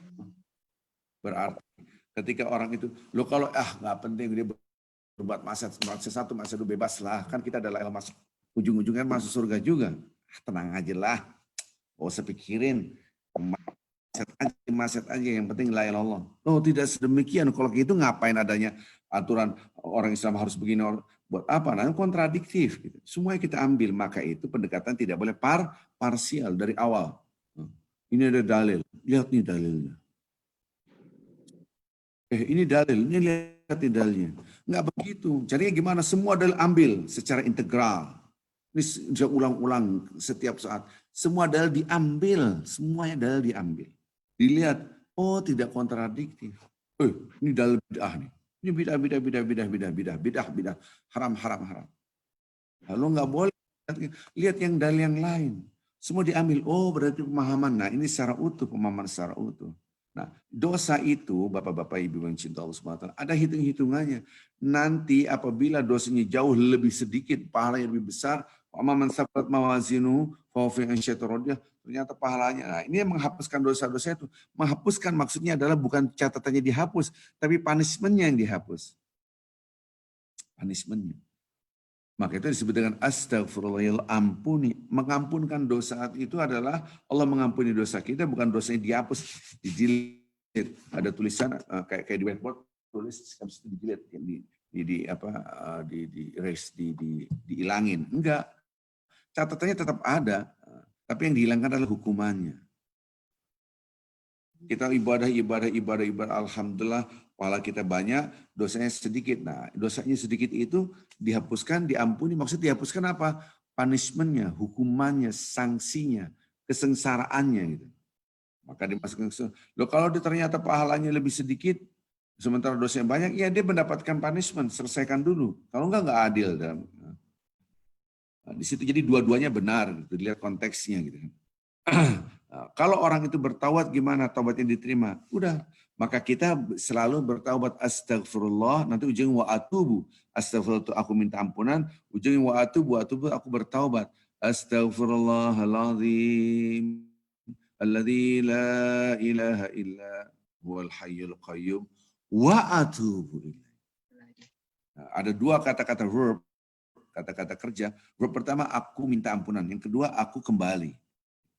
Kadang-kala orang itu susah untuk bertaubat. Kenapa? Masih ada ketertarikan. Orang yang bertaubat itu sudah tidak tertarik lagi dengan maksiat. Itulah taubat yang benar. Yang disebut dengan taubatan nasuh. Tapi ada ketertarikan. Wah, ini berbahaya sekali. Gitu. Bahwa berbuat lagi maksiat. Gitu. Maka harus kita bahas tentang taubat. Saya tidak akan bahas itu. Jadi dua-duanya benar ada titik temunya gitu. Kalau hanya satu dalil saja ini berbahaya. Maka semua dalil-dalil dilihat. Jangan hanya parsial. 1, 2, 3 dalil dipahami begini. Padahal dalil yang lain menyempurnakan pemahaman itu. Bukan mengkontradiksikan. Bukan benturan. Bukan berlawanan. Tetapi menyempurnakan pemahaman. Sama suruk. Ini waktu subuh. Setelah subuh, pokoknya setelah subuh haram waktu sholat. Nggak ada sholat setelah subuh. Nah ini setelah Anda ini subuh dan sholat subuh haram. Tiba-tiba sunrise. Ini namanya sholat suruk ini. Pendapat yang lain, enggak, ini adalah sholat duha. Dua-duanya sama, apa bedanya gitu kan. Tapi ini namanya sholat suruk. Ketika sunrise itu adalah suruk itu rising. Saat dia terbit. Ketika dia terbit ini, waktu terbit matahari ini disebut dengan suruk. Kalau duha terbit matahari sudah sepenggambaran, matahari udah nongol sempurna, udah nongol terus setelah sepenggalan pas di atas sedikit gitu kan. Kalau kita ngeliat di pantai kan matahari pas di atas sepenggalan, nah itu duha namanya. Nah, beda pendapat, ada yang memisahkan dua, ini adalah waktu syuruk, salat syuruk, selesai. Ini adalah duha, waktu duha, ini adalah salat duha. Ada yang mengatakan dua-duanya itu duha, awal duha namanya syuruk. Ya, kalau saya ingat ya apa ya, sama aja gitu, yang penting kita ngerjain. Jadi ada hal-hal yang membedakan karena klasifikasi saja bicara waktu dan nama. Pada dasarnya itu semua adalah sholat duha. Gitu. Nama yang awal itu syuruk. Enggaklah, syuruk dan duha beda. Silakan membedakan. Enggaklah sama, tapi itu di awal. Silakan sama, tidak ada masalah. Yang penting kita tahu setelah sholat subuh tidak ada sholat. Ketika mulai terbit matahari, itulah waktu syuruk. Saya rasa itu saja dulu. Ada pertanyaan? Tapi niat sholatnya tetap yang satu saya berniat sholat syuruk 2 rakaat, yang satu sholat duha 2 rakaat itu, atau begitu? Baik, Anda niat sholat syuruk ketika waktu syuruk. Waktu duha, waktu syuruk niat duha juga boleh nggak? Boleh, dan Allah tahu ini maksudnya sholat syuruk. Oh. Jadi ketika Anda saya niat duha, boleh. Kok niat duha syuruk? Ya boleh juga, saya syuruk. Tapi ketika Anda sholat syuruk jam 11, itu kagak masuk. Saya niat sholat syuruk jam 11. Enggak, waktu duha itu. Masih bisa. Di Amerika ini, di New York ini, Anda sholat duha jam 12 pun masih bisa. Kenapa? Karena sholat zuhur jam 1. Ya. Terima kasih, Pak Ustadz. Ya. Itu ada Ibu Yulin, angkat tangan itu. Ada lagi dari Bapak-Bapak dan Ibu-Ibu? Ada yang raise hand itu.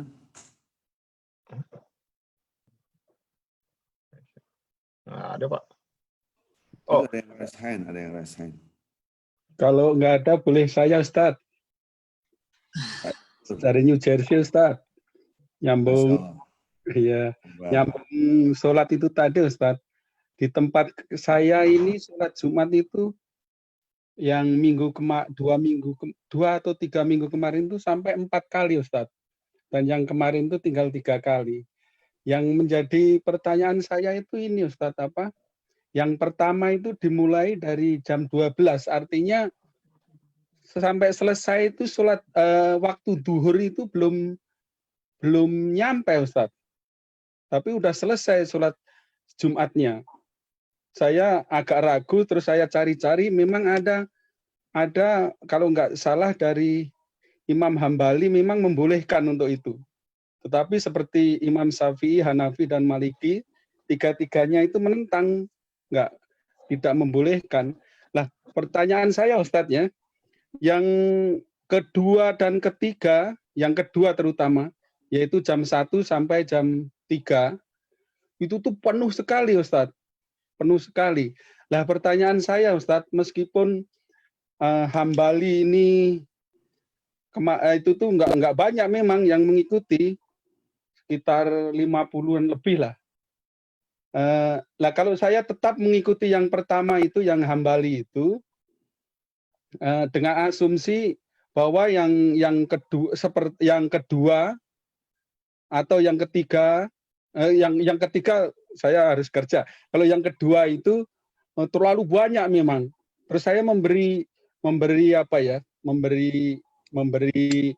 kesempatan bagi yang kedua itu, apakah jalan pemikiran saya itu dibenarkan atau tidak ya Ustadz ya?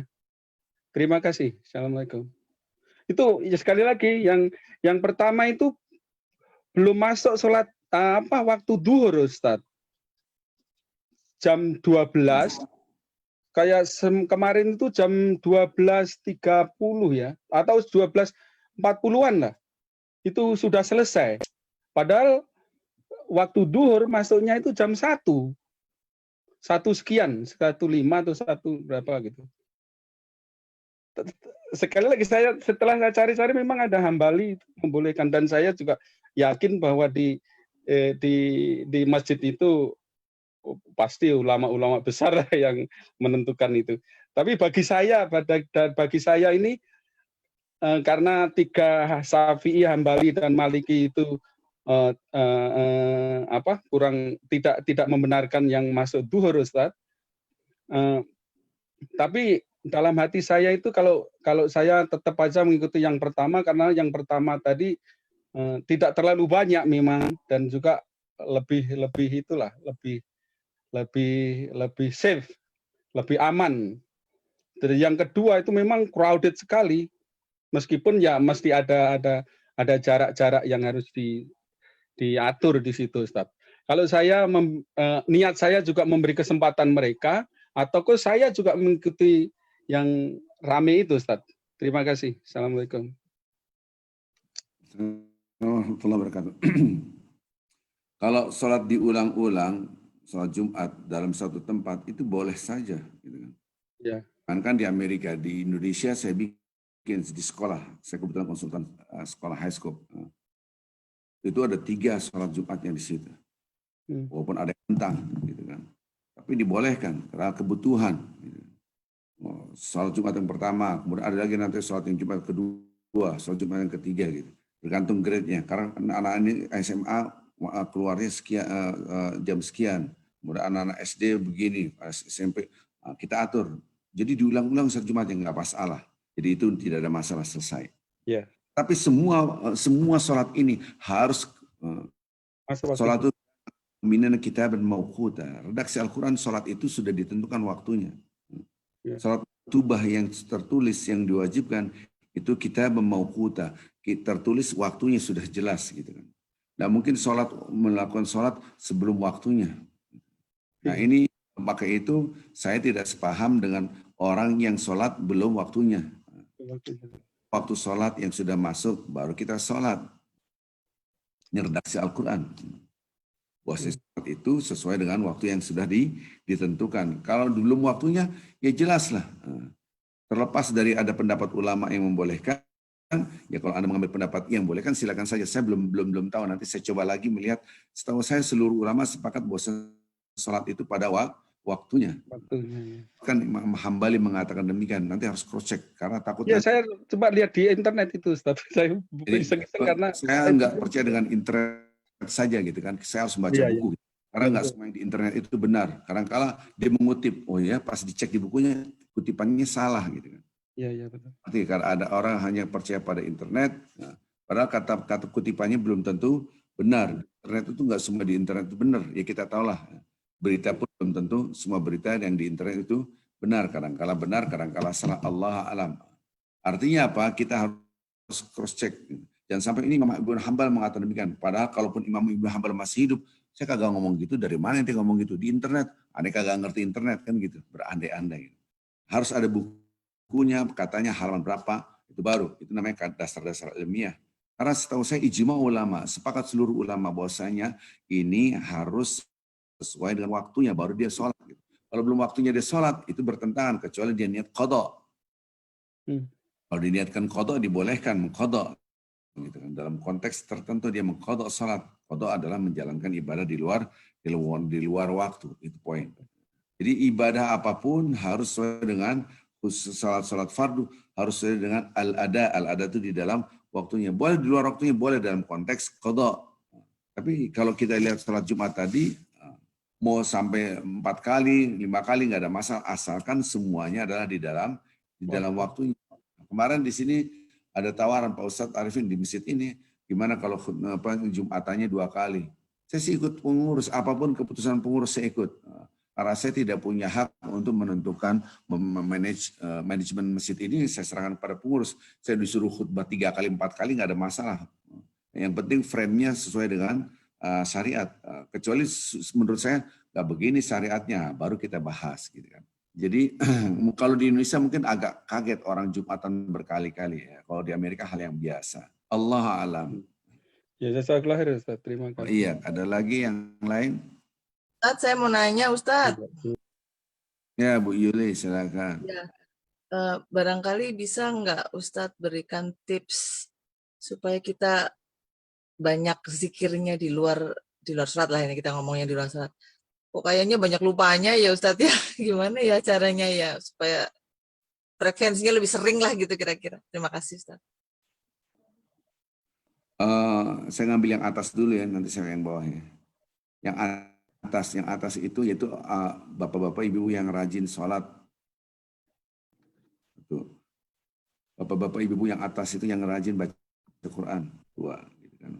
Bapak-bapak ibu yang cinta Allah Subhanahu wa taala, tidak ada sholat tanpa syahadat. Asyhadu alla ilaha illallah, enggak ada. Semua sholat pasti ada syahadatnya. Kapan itu? Ketika kita duduk. Ketika kita duduk tasyahud awal, namanya duduk tasyahud. Orang Indonesia namanya duduk tahiyat, karena baca at-tahiyat, oh duduk at-tahiyat. Padahal dalam buku nggak ada duduk tahiyat gitu. Sama surat apa? Surat kulhu. Dalam Al-Quran mana ada surat kulhu? Ada surat al-ikhlas. Surat apa? Surat li'ila. Mana ada surat li'ila? Namanya li'ila fi Quraisy jadi ilah. Itu namanya surat al-Quraisy. Ini bahasa doang, kagak penting sih. Duduk tasyahud namanya. Terus satu asyhadu. Nah permasalahannya adalah pemahaman syahadat kita sempit begini. Harusnya kita buka,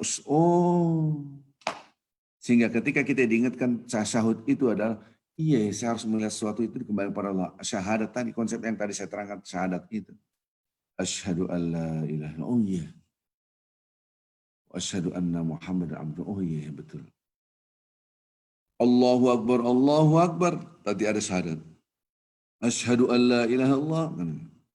Jadi soal azan pun ada syahadat. Komat Allah Akbar asyhadu. Permasalahan kadang-kadang komat Allah Akbar asyhadu Allah Akbar. Kagak ada namanya ruh di situ. Seremonial formalistik aja, hanya mengucapin Allah Akbar asyhadu Allah sudah Muhammad rasulullah. Enggak ada muatannya sama sekali. Sehingga syahadatnya tidak ada isi kayak isi apa?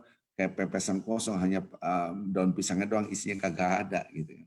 Nah kita mencoba untuk menjadikan apa yang kita ucapkan itu dengan pemahaman yang benar, itu satu. Jadi biasakan syahadat itu setiap hari. Nah ini yang lucu kan, Ustadz siapa memang dia masuk Islam, salah lagi. Kita menyaksikan segala sesuatu kembali kepada Allah, itu dah. Yang kedua, grade-nya yang di bawah gitu kan. Kadang-kadang orang tuh kalau yang di bawah nggak mungkin lah. Artinya dia tetap sholat, dia syahadat juga kurang memperhatikan kata-kata syahadat ini sendiri gitu kan. Pernah saya bikin pelatihan sholat khusyuk 3 hari, Jumat Sabtu Minggu. Itu yang namanya kamar-kamar, karena kita kan sewa kamar, hotel, villa gitu kan. Itu semua saya tempel. Ban cermin, redaksi Al-Quran, maknanya wa fi anfusikum afala tubsirun, tapi maknanya adalah coba perhatikan tubuh Anda, dialah ciptaan Allah, Allah yang mencipta Subhan. Keluar dari kamar kan pasti ada pohon-pohon itu kan. Dialah yang menciptakan langit dan bumi serta isinya, bagaimana Allah menumbuhkan tumbuh-tumbuhan. Masuk restoran, Allah menciptakan makanan menghilangkan lapar. Redaksi Quran semua. Jadi semua pakai tempelan semua saya bikin. Sehingga ketika si peserta selama 3 hari, Masya Allah Pak Ustadz, saya baru pertama kali ikut pelatihan seperti ini. Sehingga setelah saya keluar dari sini dikit-dikit ingat tulisan itu. Walaupun tulisannya sudah nggak ada gitu kan. Tapi sudah teringin yang ngeliat rumput, ngeliat ini, ya Allah subhanallah. Menjadilah habit. Maka itu lihat tangan saya ada 3 ya. 1, 2, 3. Ini pernah saya terangkan. Bapak-bapak, ibu-ibu berbuat baik. Tidak cukup jadi kebiasaan berbuat baik. Tidak cukup ngajak orang berbuat baik. Nah berbuat baik kita sudah tahu berzikir. Tapi belum, kok susah saat berzikirnya. Karena belum sampai habit. Belum sampai level ini. Kita belum sampai level menjadi kebiasaan. Maka berbuat baik tidak cukup, tapi menjadikan kebiasaan berbuat baik. Maka itu ketika kita level kita masih berbuat baik, masih berzikir. Tapi belum sampai menjadi habit untuk menjadi kebiasaan berbuat baik. Berzikir udah, tapi masih sangat volumenya sedikit. Bukan volume suara ya, frekuensinya masih sedikit, nggak intensif. Kenapa? Karena belum menjadi habit. Kalau menjadi habit, Masya Allah. Kalau ada orang dikit-dikit, cumi disebut-sebut. Copot. Gila coy, gila. Ngomong gitu. Gila. Kenapa jadi gila gitu? Kenapa? Masya Allah, kenapa nggak diganti? Ya, dia merubah, sekarang berubah dikit-dikit. Nanti menjadi habit, lisan kita sudah berzikir. Maka, masuklah Anda, duduklah Anda. Bersama siapa? Bersama orang-orang yang berzikir. Ini yang pernah saya terangkan Bapak-Bapak Ibu. Please, masuklah dalam golongan orang-orang berzikir. Duduk dengan mereka. Duduk, masuk, nyemplung. Kalau nyemplung, ya akhirnya nggak kebiasaan berzikir. Maka itu di Masjid Al-Hikmah ini, dulu saya pernah tawarkan Ibu Yuli ke Masjid MRP, Masjid Raya Pondok Indah, untuk zikir Jumat sore, ya, karena itu bukan masjid saya. Gitu kan. Tertolak pendapat-pendapatnya, ide-idenya itu nggak semuanya diterima. Gitu. Ya beda pendapat, keep smiling 2 cm ke atas, 2 cm ke atas. Gitu kan. Ini karena di sini kita diberikan kebebasan untuk melakukan kegiatan, saya bikin zikir sore, Jumat petang. Karena memang dalam hadis-hadisnya kita disuruh banyak berzikir. Zikirnya itu nggak cukup 1 jam. Oh ya iya, terus berzikir terus gitu. Nah ini menjadi awal pertama, lama banget ini zikir gini. Kagak kelar lagi. Dahdu-dahdunya awalnya udah, dahdu-dahdunya banyak lah awalnya, biasalah. Namanya orang baru mengenal zikir. Nanti kalau udah terbiasa, Rasulullah mengajarkan ini 100, lebih dari 100. Baru hadis-hadisnya kita lihat, iya ya. Redaksi Al-Quran, ya alladzina amanu dzkurullaha dzikran katsira, hai orang beriman, berzikirlah sebanyak-banyaknya. Kalau berzikir berdiri duduk berbaring kurang terbangun, belum terbiasa, ya udah zikir biasa aja duduk bareng-bareng, ayo kita bareng nyemplung yuk, kita sama-sama berzikir. Ini pernah saya terangkan. Saya sampai tulis 1828, surat 18 surat Kahfi kan. Coba Anda kalau baca setiap hari Jumat surah Kahfi ayat 28, wasbir, bersabarlah Anda. Ini redaksi berarti kecenderungan kita tidak bersabar. Wasbir nafsaka ma'al ladzina yad'una rabbahum bil ghadati wal 'ashyi. Hei orang-orang beriman, kalau kita lihat disuruh bersabarlah engkau. Nyemplung bersama siapa? Orang-orang yang berzikir, berdoa, baik dalam keadaan petang ataupun sore hari. Disuruh pagi dan petang kita gabung. Apa yang kita minta? Ridha Allah, yuriduna wajhah. Yaitu mereka itu mengharapkan ridha Allah. Mata kita ini fokus dengan mereka. Redaksi wala ta'adu aina. Mata Anda itu jangan lihat dunia doang. Bapak-bapak Ibu tolong dicatat 1828. Gampangan 1828. Dicatat. Buka. Zaman sekarang kan tinggal iya, gitu kan?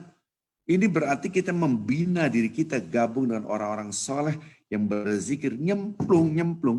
Ini lautan seorang soleh nyemplung di dalamnya, kanan kiri depan belakang orang berzikir semua, nyemplung gitu kan.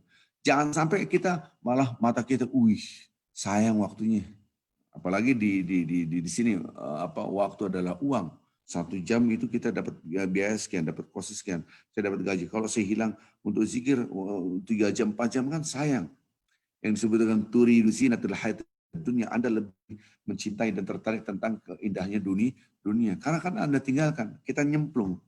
Maka itu pentingnya kita ikut pengajian. Ini kadang-kala udah pengajian, kita bikin pengajian di sini, di masjid ini. Malah pengurusnya kagak ikut pengajian, kan gitu. Yang ikut dia lagi, pengurus ini ikut, ini pun. Yang lain udah masuk masjid keluar gitu kan. Ngapain nanti jadi pengurus masjid kalau kagak ikut pengajian? Subhanallah, kita udah ikut pengajian, ikut nyemplung. Kalau enggak terset up, ini butuh masukan. Maka itu ikut pengajian yang rutin gitu. Kadang-kala apalagi di Amerika ini menurut saya adalah tauhid rububiyah itu nomor 1 gitu. Kadang-kala kajian-kajian itu banyak. Anak kita belum beres sholatnya, masih bolong-bolong, apalagi berzikir berdiri duduk berbaring. Tiba-tiba anak ikut pengajian. Jadi kerajaan Islam dulu zaman Turki Utsmani sampai Andalusia, berjam-jam ada mendengar sejarah Andalusia ratusan tahun sampai kita ini di sana lebih daripada 500 tahun. Benar itu kajian tentang peradaban Islam, tapi ada hal skala prioritas gitu kan. Bahaslah akidah dulu gitu. Ataupun Anda akidahnya masih lemah, tiba-tiba Anda ikut pengajian tentang fikih. Yang benar ini, setelah Anda keluar dari situ nyalain orang, seakan-akan beda pendapat nih, musuh kita. Ini neraka, bidah. Ini tidak bidah, sunnah Nabi, ittiba sunnah Nabi. Kita doang masuk surga, yang lainnya ingat bosnya golongan itu terpecah-pecah jadi 70-an sekian golongan. Kita golongan yang benar, mereka nggak punya skala prioritas dalam menuntut ilmu. Balik lagi tadi, ketika kita nyemplung dalam ibadah, beribadah ini plung gitu kan. Kanan kiri depan belakang kita orang selalu berzikir. Ini baru satu ayat ini. Ayatnya bukan hanya ini. Gitu. Ketika kita nyambung plung gitu kan. Kita tidak lagi mata kita ini tidak lagi melihat urusan dunia gitu. Karena kiri kita semua berzikir. Nah, maka itu kadang-kala zikiran saya nggak 1 jam 2 jam. Dari jam 6:30, 5:30, 6:30, 7:30, 8:30 sampai hampir 8:30, hampir 4 jam gitu kan. Berzikir gitu. Nah, ini kita nikmati berzikir. Baca Quran pun demikian, ayo kita baca Quran bareng-bareng gitu kan. Karena kebersamaan itu membawa keberkahan, al-barakah ma'al jamaah. Kalau Anda sendirian kadang-kala malas. Aduh, coba saya tanya bapak-bapak, ibu-ibu hari Jumat berzikir masing-masing ya di rumah ya. Ini sudah ada bukunya, sudah ada panduannya 100-100. Baru 50, baru 50, 10. Udah selesai. Ketika Anda gabung di sini. Ini kalau nggak lockdown keren banget. Gabung masuk masjid cuma boleh berzikir. Masya Allah, indahnya. La ilaha illa anta subhanaka inni kuntu minaz zalimin. La ilaha illa anta. Gemanya. Bum, bum. Ini tembok-tembok merekam suara kita direkam oleh tembok ini dan ini menjadi saksi di akhirat kelak. Oh iya, gitu kan. Ini rumah Allah, gitu kan. Maka itu tips salah satunya juga kita mengikat diri kita dengan masjid, gitu kan. Ya, kalau di sini ada Islam membership, ayo bapak-bapak ibu membership lah gitu. Daftarkan Anda itu cinta masjid, harus ada cinta masjid gitu kan. Kita cinta masjid, kita duduk bareng bersama orang-orang yang soleh gitu. Jadi tipsnya begitu. Jadi pemahaman syahadat setiap hari harus kita buka syahadat ini apa maksudnya. Kemudian kalau Anda mau ekstrim di rumah-rumah Anda ini cek-cek aja gitu kan. Ini rumah-rumah saya. Anda punya rumah terserah saya. Udah di ruangan makan Anda tulis ingat Allah, berzikirlah. Di kamar Anda tulis cerminnya berzikirlah. Itu kan. Subhanallah. Di kulkas ingat tanda kebesaran Allah, berzikirlah. Rumah kita ini gitu, nggak ada orang, nanti sudah terbiasa baru copotin, copotin itu semuanya. Sudah nempel di sini. Sudah nempel. Saya buat gitu ketika saya habis menikah, saya bikin zikir-zikir ini, terminating, taruh, kasih. Di mana? Di ruang tamu ada, di kasur ada. Sudah zikirnya sudah nempel di sini, ya kasih nih. Terminating. Terminating apa Ustaz? Ya saya istighfar. Ada di mobil, taruhnya di mana? Nanti juga, lama-lama hafal, udah hafal kasih orang nih, ada zikiran. Jadi ini cara bagaimana berusaha kita harus kompak dalam satu rumah tangga itu kompak untuk berzikir. Harus ada kesepakatan. Kalau nggak lupa lagi. Gitu. Duduk bareng, kita ngelihat sana taman ataupun laut, masya Allah, subhanallah. Nah, kalau di Amerika bahaya, summer itu pantai-pantai malah bukan masya Allah semua banyak dosa, astagfirullah, manteng di sini lebih parah banget gitu. Carilah tempat-tempat yang aman dalam tanda kutip tidak ada maksiatnya. Oh di sini kan kadang-kala orang pakai baju bikini, pakai you can see pakainya, kacau banget. Carilah tempat-tempat yang aman. Kita lihat alam semesta, ke laut bareng-bareng kita lihat masya Allah semua. Coba kita perhatikan bagaimana Allah menciptakan laut. Nah, ini terbiasa, ini namanya tadabur. Biasa orang kan tadabur. Tadabur ayat Al-Quran, ayat-ayat kauniyah. Upayakan. Maka itu ketika kita bergabung dengan orang-orang yang selalu berzikir, masya Allah, subhanallah. Kita akhirnya nempel, dia begitu. Ikut kita. Tapi begitu, gila coy. Lama-lama anak kita dengan coy juga keluar. Kagak ada zikirannya. Nah, ini mudah-mudahan kita, maka itu harus nyemplung. Coba nanti bapak-bapak ibu saya kasih PR, bukalah surat 18 ayat 28. 1828. Pasti gampang ingat ya. 1828. Terima kasih. Syukran Ustadz, jazakallah khairan. Iya. Assalamualaikum Ustadz. Waalaikumsalam, silakan.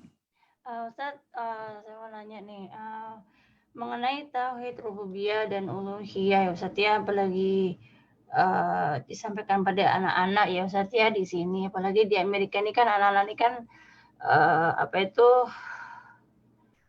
critical thinker ya Ustadz ya. Mereka ini kan sangat ini ya sometimes itu kan diskusi ya kan. Nah, itu untuk menumbuhkan kembali tauhid rububiyah dan tauhid uluhiyah pada anak-anak ini, yang apalagi anak-anak itu menyatakan there is no God, tidak ada Tuhan, nggak ada ini ya Ustadz ya. Dan mereka tuh apalagi di sini ini kan pengaruh Scientologinya kan sangat kuat Ustaz. Based on science gitu. Itu bagaimana Ustaz? Ini permasalahan yang Jazakallah khair Ustaz. iya, senjata kita malah menjadi senjata musuh. Senjata musuh itu harus menjadi senjata kita, gitu kan. Tahun 91 waktu saya ke Vatikan itu dialognya begitu juga. Dari tahun 88 itu dialog lintas agama karena background saya perbandingan agama dan filsafat. Lama di filsafat gitu. Bapak-bapak, ibu-ibu yang cinta Allah Subhanahu wa taala, justru orang yang kritik, yang analisa kritiknya tajam, logical thinking tajam, itu modal senjata kita lebih kenal Tuhan. Sehebat apapun logika kita akan menuju kepada Tuhan. Logika sedasar apapun menunjukkan kepada tauhid. Justru sebaliknya di sini malah ketakutan. Anak saya ini mengatakan tidak ada Tuhan, Ustaz. Oh ya, karena anak-anak Amerika ini dididik analisa kritiknya tajam. Justru itu senjata kita. Itu senjata kita. Saya pernah berdialog CX ini orang yang kritik Islam terus gitu kan. Dia dokter di jebolan Belanda ya. Teman-temannya kontak saya, Pak Ustadz tolong ketemu orang ini, mengkritik Islam terus gitu kan. Akhirnya saya ketemu, wah bermacam-macam. Kalaulah memang agama Islam itu benar, Anda otoriter, semua agama itu benar, nggak ada yang salah. Mana agama mengajak membunuh, mencuri, menghina, berzina? Nggak ada. Semua agama mengajak kepada yang baik-baik. Kenapa Anda mengatakan Islam paling benar? Wih, dialog. Kemudian kita dialog lama. Jadi saya ingat sekali itu, ketemunya pertama kali itu di kafe gitu. Wah, baru duduk, ini kan rekomendasi, oke. Ini Pak Ustadz nomor teleponnya, oke. Akhirnya ketemu lagi, baru duduk, baru duduk ini. Dia ngomong gitu. Anda mengatakan Islam paling benar, lihat semua ada nggak ajar agama yang ngajak nggak benar, semua benar gitu kan. Tidak boleh membunuh, tidak boleh mencaci maki, tidak boleh menghina, tidak boleh berzina, tidak boleh. Semua baik. Kenapa Anda mau? Baru duduk, belum kenalan pakai HP doang. Saya bilang, nanti minum apa? Saya ingat sekali dia minum milkshake, masih ingat. Oh, Anda suka milkshake? Oke. Saya order minuman gitu. Saya bilang, milkshake Anda ini gitu kan, Anda suka milkshake ya? Saya minta lagi order gelas kosong. Soalnya gelas kosong ini kotor, milkshake-nya saya taruh di sini, apakah Anda minum? Oh enggak. Oke, saya gitu kan. Langsung dia bilang, Anda orang filsafat ya? Saya bilang. Kenapa? Saya tahu ini jawaban pertanyaan saya yang awal kan. Dia bilang, iya segitu. Karena saya tahu dia filsafat gitu kan. Anda harus bisa menjawab itu. Pertanyaan Anda tadi tentang beda agama, saya jawab dengan begini. Akhirnya ketemu, ujung-ujungnya dia masuk Islam. Ujungnya selesai. Pertemuan ini berkali-kali. Nggak satu kali. Saya ingat saya sampai 3 bulan. Masuk Islam. Terakhir, suami saya ini orangnya sangat ilmiah. Jadi gimana? Justru sangat ilmiah itulah gampang masuk Islamnya. Yang ada itu dia tidak sok ilmiah tapi kekeh ataupun dablek kalau bahasa fanatik. Dia nggak mau menerima pendapat orang lain, itu yang berbahaya. Kalau dia ilmiah betul-betul ilmiah, justru masuk Islam, gitu kan. Ini yang harus kita pahami. Maka itu butuh metodologi pengajaran kepada anak-anak kita. Sekarang pemahaman ateisme, sepinter apapun orang tidak akan menuju pada ateisme kecuali memang dia dablek gitu kan. Kok gitu? Iya. Karena akal sehat itu susah membuktikan tidak ada Tuhan. Lebih susah membuktikan tidak ada Tuhan daripada adanya Tuhan. Saya ulangi lagi. Membuktikan tidak ada Tuhan itu susahnya minta ampun daripada membuktikan adanya Tuhan. Coba kemarin saya diajak oleh Ibu Anipan ke memetik buah-buah. Ada buah ceri, ada ceri pun bermacam-macam, ada yang hitam manis, ada yang merah sekali tapi asam gitu kan. Kemudian ada stroberi, tanah yang sama, rasanya berbeda-beda, warnanya sama, merah kuning. Subhanallah, ada yang ngatur, ada yang ngatur. Coba akal mengatakan tidak ada yang ngatur, ini ujuk-ujuk. Ujuk-ujuk itu bahasa Jawa. Tiba-tiba begitu aja, nggak mungkin. Sekarang ketika musim panas akan ada buah-buahan yang kita butuhkan. Nanti musim dingin, jeruknya keluar, yang kita butuhkan. Apakah akal sehat mengatakan tidak ada yang ngatur? Mesti ada yang ngatur. Susah membuktikan tidak ada Tuhan itu susah banget gitu kan. Justru dengan pendekatan saintifik itulah membuktikan ada yang mengatur. Nggak mungkin. Manusia, di dalam tubuh manusia Nah, manusia dalam tubuh manusia orang hamil sekian bulan prosesnya begini gini. Nggak ada yang ngatur, nggak mungkin nggak ada yang ngatur. Semua diatur. Bulan sekian dapat perkembangan gini, perkembangan bulan sekian manusia akan begini sempurna. Nanti setelah 9 bulan akan ada ini ngatur, siapa yang ngatur? Dari satu sel menjadi miliaran sel dalam tubuh manusia, maksudnya proses janin. Itu Quran. Justru mengatakan tidak ada yang ngatur, itu bodoh sekali. Nih lihat. Ada gravitasi bumi. Yang ngaturnya ada yang ngatur, nggak mungkin tidak ada yang ngatur. Mengatakan, karena di bumi ini ada lapisan-lapisan bla bla bla bla bla bla. Sehingga dia datang, siapa yang ngatur lapisan ini siapa? Mentok, pokoknya gini, mentok sekali akal itu mengatakan tidak ada Tuhan. Itu mentok. Kalau ke bahasa saya, bodoh banget akal itu. Dia bukannya pinter, justru bodoh. Dia kekeh pendapatnya gitu. Subhanallah. Ini yang harus kita paham. Maka ditantang oleh Allah Subhanahu wa taala tentang iman. Apakah afala tatafakkarun? Afala taqilun? Apakah Anda tidak berpikir? Ini bahasa ungkapan adalah afala tatafakkarun, afala tatadabbarun. Bukankah Anda yang berpikir alam semesta? Sampai Allah menanyakan, hafal yanzur insanu ila ta'ami. Manusia coba lihat makanan yang Anda makan. Itu siapa yang memproses itu siapa? Ada orang gila bisa memproses makanan? Enggak, di tong sampah dimakan kayak binatang. Gitu. Tapi manusia ada akal, dikasih akal. Proses makan diproses. Akhirnya menjadilah makanan. Ini siapa yang proses akal ini siapa? Subhanallah. Yang ngatur. Pokoknya intinya mentoklah kita kalau kita mengatakan tidak ada Tuhan. Gitu. Akhirnya kita Allah alam. Maka itu kita butuh sebuah software di kalangan masyarakat Amerika ini. How to teach our children. Itu penting, tapi tidak pernah dibahas itu. Gitu kan. Sangat miskin sekali. Gitu. Orang tuanya background agamanya lemah, datang ke Amerika, beranak pinak, anak-anaknya lemah. Bahasa kasarnya fakudu salarity. Orang miskin nggak mungkin ngasih. Anda nggak punya uang $100, mau ngasih $2 nggak mungkin. $5 aja cuma $5 ngasih $10 nggak mungkin. Sesuatu yang tidak Anda miliki tidak akan bisa Anda beri. Saya tidak punya kue ini, gimana mau ngasih kue ini? Saya kehausan, gimana mau ngasih air minum, saya pun kehausan. Nah, kita miskin tentang ilmu agama, apalagi sampai level bagaimana mengajarkan anak-anak beragama, gimana anak kita mendapatkan sesuatu, sekolahnya di sekolah negeri pula, bla bla bla. Semakin jauh dari agama. Gitu. Maka itu masjid-masjid yang ada di Amerika ini, apalagi masjid-masjid komunitas muslim, itu harus punya software itu, gitu, menjawab itu semua. Gitu. Ya, saya di sini ada buku bagusnya luar biasa, ya. Judulnya Islam Menjawab Tantangan Zaman. Nanti kalau Anda di Indonesia tinggal klik, itu datang buku bayar, tapi bukan klik lagi bayar, gimana kalau nggak bayar kagak datang itu buku. Udah kelar gitu. Punya Wahiduddin Khan, baca itu. Mentok itu orang kalau baca, semua itu luar biasa pendekatannya. Ilmiah banget. Dahsyat gitu. Nah ini yang harus kita bangun. Gitu. Terima kasih. Ustaz, ada yang nanya. Nanya di mana? Nggak ada pertanyaan. Di chat ini. Oh, di chat kemana? Iya. Oh, iya. Apa namanya? Katanya kebersamaan itu. Bentar. Kebersamaan membawa keberkahan. Jadi baiknya zikir itu berjamaah atau sendiri-sendiri. Satu.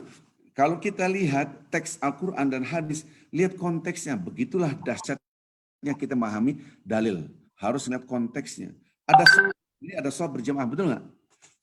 Sholat itu sendiri adalah zikir. Sholat itu sendiri adalah zikir. Surat Toha ayat 14. Surat 20 ayat 14. Wa aqimis sholat zikri, dirikanlah sholat untuk berzikir kepada aku. Dan ternyata sholat ada yang sendiri nggak bisa berjamaah. Ya kan? Ada yang sholat berjamaah, ada yang sholat bisa boleh berjamaah, boleh sendiri. Subhanallah. Nah kalau Anda berzikir berjamaah itu untuk membangun kebiasaan Anda bergabung, itu surah Al-Quran. Ada berzikir tak pakai suara, ada pakai suara, melihat konteksnya. Ada yang lihat surah Al-A'raf nggak boleh keras-keras suaranya, harus lirih. Ada yang pakai suara, maka dilihat konteksnya dulu. Ketika teks dalam hadis itu nggak boleh pakai suara. Oh dulu waktu turunnya ayat Al-Quran ini, ayat ini menunjukkan bahwa, gitu kan, saat itu orang menghina kalau orang membaca Quran dilemparin batu dan udah suaranya. Ada lagi pemahamannya ini adalah untuk yang pakai suara itu untuk membangun hati kita untuk berzikir, berdiri duduk berbaring. Nggak mungkin Anda berdiri duduk berbaring pakai suara. Sama, ketika Anda kesendirian, itu susah untuk Anda bangun sendiri. Gitu kan. Tapi kalau ketika Anda sudah terbiasa berkontemplasi, sudah sendiri aja. Anda sholat malam, berzikir subhanallah. Sambil menitikkan air mata. Ada hadisnya. Allah sangat mencintai orang yang menitikkan air mata dalam keadaan kesendirian. Pakai dalil itu. Ini juga pakai dalil, yang gabung berjemaah pakai dalil, ini pakai dalil. Jangan mengatakan, nggak boleh berjemaah, ria. Soal berzikir itu sendiri, ini lihat hadisnya, ini dalilnya. Nanti kan bertentangan, karena ada dalil lagi menunjukkan kita harus nyemplung yang tadi itu. Maka itu harus dilihat, digabung. Bapak-bapak, ibu yang cinta Allah Subhanahu wa taala, permasalahan kita ini kadang-kala jemaah ataupun ustaz, salahnya di yang penceramahnya. Harus sendiri, juga salah. Harus berjemaah, juga salah, dua-duanya pakai dalil. Dalam berjemaah malaikat-malaikat pada turun. Ada istilah SOP lah istilahnya. Hai malaikat-malaikatmu, lihat di bumi ini. Barang siapa yang berkumpul, mereka berkumpul menyebut nama aku, mengucapkan datanglah Umar. Ini berkumpul, ada kata-kata kumpul. Malaikat, berkumpul. Waktu saya baru pulang ke Indonesia, ada Ustadz Arifin Ilham. Allah maghfirlahu warhamhu wa'afu wa'afu. Ini Ustadz luar biasa menurut hemat saya gitu. Di pihak lain dia dicaci maki loh. Wah, bid'ah haram, berzikir jemaah. La ilaha subhanallah, walhamdulillah, wa la ilaha illallah, wallahu akbar. Itu kan tunnya Ustaz Arifin. Wah, dibantai itu sahabatnya. Keluarlah buku-buku mengkritik dia. Beliau juga mengeluarkan buku. Ditulis di situ kan. Bahwa saya ada lembaran pertama buku itu menulis hadis-hadis riwayat Muslim, bahwasanya dahsyatnya sholat berzikir berjemaah. Yang membantai pakai dalil-dalil yang berzikir sendirian. Ya Allah, dua-duanya bisa ketemu, ngapain ribut gitu kan? Nah, maka itu harus dilihat konteksnya. Ketika Anda bisa berzikir lama berjam-jam, sendirian aja sudah. Subhanallah, alhamdulillah. 100 kali oke. Istighfar 100 kali, al-ikhlas 100 kali, berzikir sampai menitikkan air mata, keren banget gitu kan. Tapi untuk sampai level itu kan tidak mudah gitu. Kita duduk bareng. Mana yang lebih baik ya? Lihat konteksnya. Kalau Anda bisa berzikir berjamaah oke, atau sendiri-sendiri semua baik, nggak ada yang nggak baik gitu kan. Kalau ketika kita berjemaah, ada sholat berjamaah, ada sholat sendiri, iya ada sholat sendiri, ada sholat berjemaah. Dilihat konteksnya gitu. Ada berzikir pakai suara, ada yang zikir tidak pakai suara. Sholat pakai suara ada, sholat yang nggak pakai suara ada gitu kan. Jangan nggak usah pakai suara. Jangan langsung dibabat semua, nggak boleh bid'ah. Ini yang ngomong bid'ah mesti background-nya itu semangat doang, semangat agamanya. Tapi background knowledge-nya paling lahir baru 1 tahun 2 tahun. Sampai pun ustadz-ustadznya dia tidak membuka, pasti hanya sumbernya yaitu itu lagi. Ya, rata-rata ya sumbernya itu lagi, bukunya itu lagi. Dia nggak berani nerobos buku-buku yang lain. Inilah harus kita buka. Allah a'lam bisawab. Hanya Allah yang tahu. Bisa saja saya salah. Allah a'lam. Dan lagi.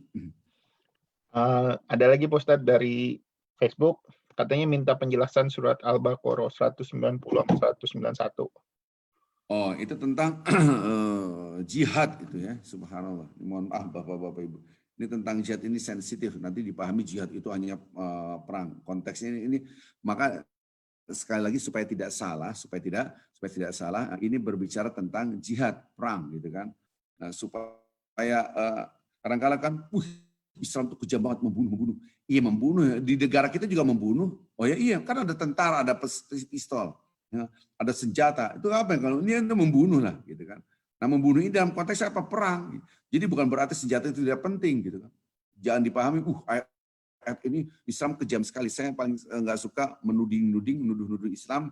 Islam itu kejam hanya gara-gara 1, 2, 3 ayat Anda berbicara tentang peperangan, karena redaksinya mengerikan di sini kan. Waqatilu fi sabilillah, bunuhlah, perangilah gitu.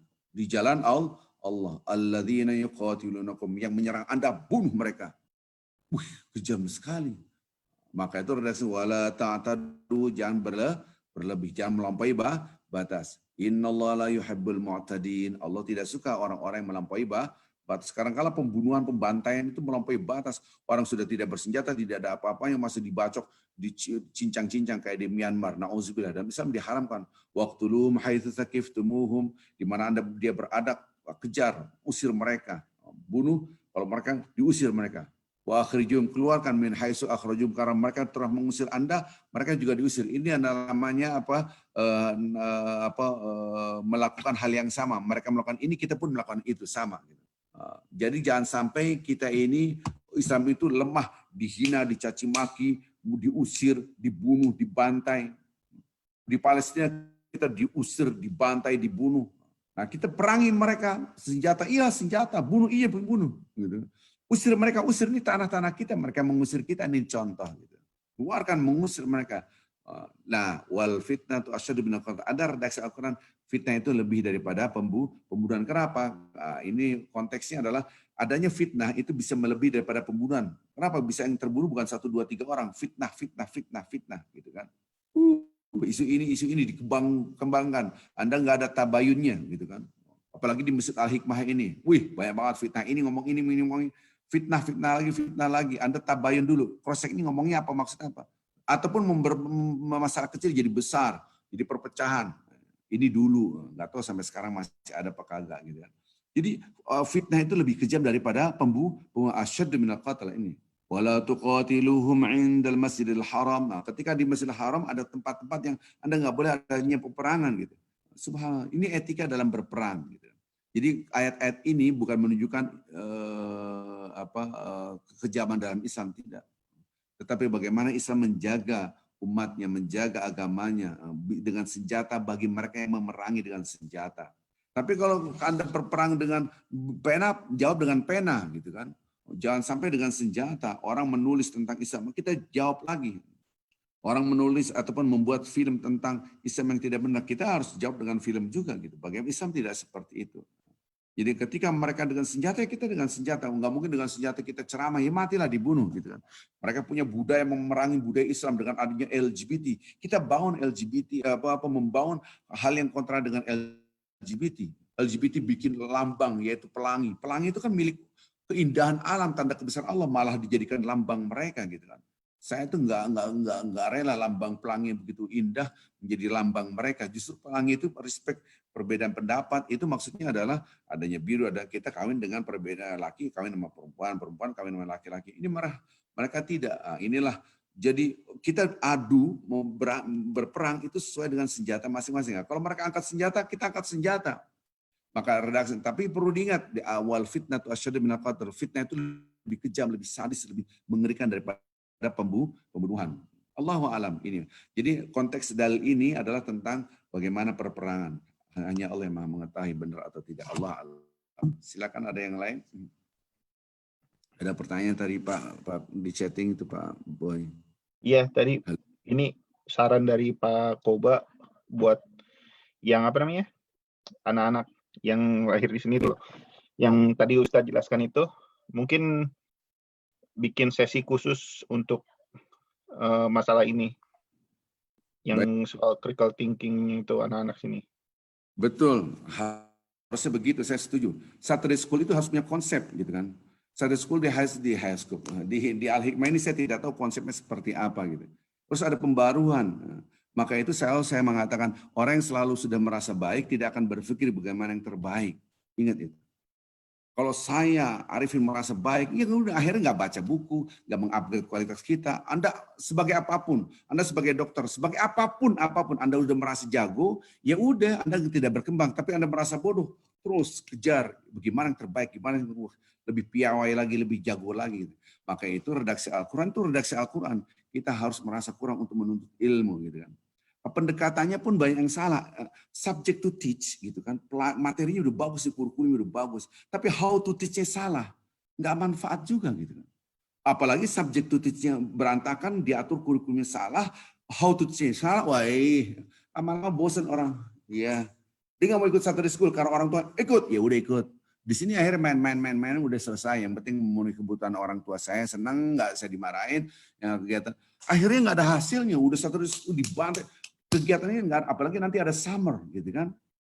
Ini kan berapa bulan di kosong, hanya HP lagi, laptop lagi, harus diisi gitu kan. Harus punya target gitu. Jadi harus punya target, kalau nggak punya target ya gini-gini aja gitu kan. Ini hanya pendapat saya, tapi kan kafling saya cuma di mihrab itu doang gitu kan, tempat sholat, khutbah. Maka itu kita harus duduk, kebetulan saya sebagai konsultan pendidikan, jadi sebagai konsultan kurikulum, ini harus dibahas kurikulumnya. Setelah ini selesai, step selanjutnya how to teach-nya gitu. Maka ada istilah thariqatul tadris, thariqu ahaminal maddah gitu. How to teach itu jauh lebih penting, lebih berperan penting dalam membentuk anak daripada materi yang akan diajarkan. Seandainya materi Ustadz itu bagus, jadi bapak-bapak, ibu-ibu, kita harus mengenal Allah melalui alam semesta. Orang tidur kalau kayak gitu kan. Al-Quran mengatakan orang tidur. Bagaimana cara mengajarkan pun, bagaimana orang-orang itu bisa tertarik gitu. Ini penting sekali. Gimana student itu bisa tertarik. Terus kasus-kasus, jangan berangkat daripada apa yang kita inginkan. Berangkat apa yang diinginkan oleh anak. Kebutuhannya apa? Ada benturan culture dia. Itu yang harus kita how to solve permasalahan itu. Ada gap culture, kok gini di rumah harus sholat. Mengenal Tuhan, di sekolah begini. Benturan, itu yang kita jadi skala prioritas gitu kan. Ini enggak nyambung antara guru, dia punya keinginan ABC. Anak kebutuhannya XYZ, kagak ketemu dia. Gitu, gimana gitu kan? Subhanallah, kira-kira gitulah gambarannya. Allahu a'lam. Ya, ada lagi dari bapak-bapak atau ibu-ibu yang mau bertanya? Silakan di-unmute. Ada nih Pak Ustadz. Ada lagi. Silakan aja kita deh. Ya. Nggak ada? Nggak ada kayaknya Pak Ustadz. Alhamdulillah. Bapak-bapak Ibu yang cinta Allah Subhanahu wa taala, kita tutup acara ini. Besok kita ketemu ya tentang hadis-hadis Rasulullah sallallahu alaihi wasallam ya.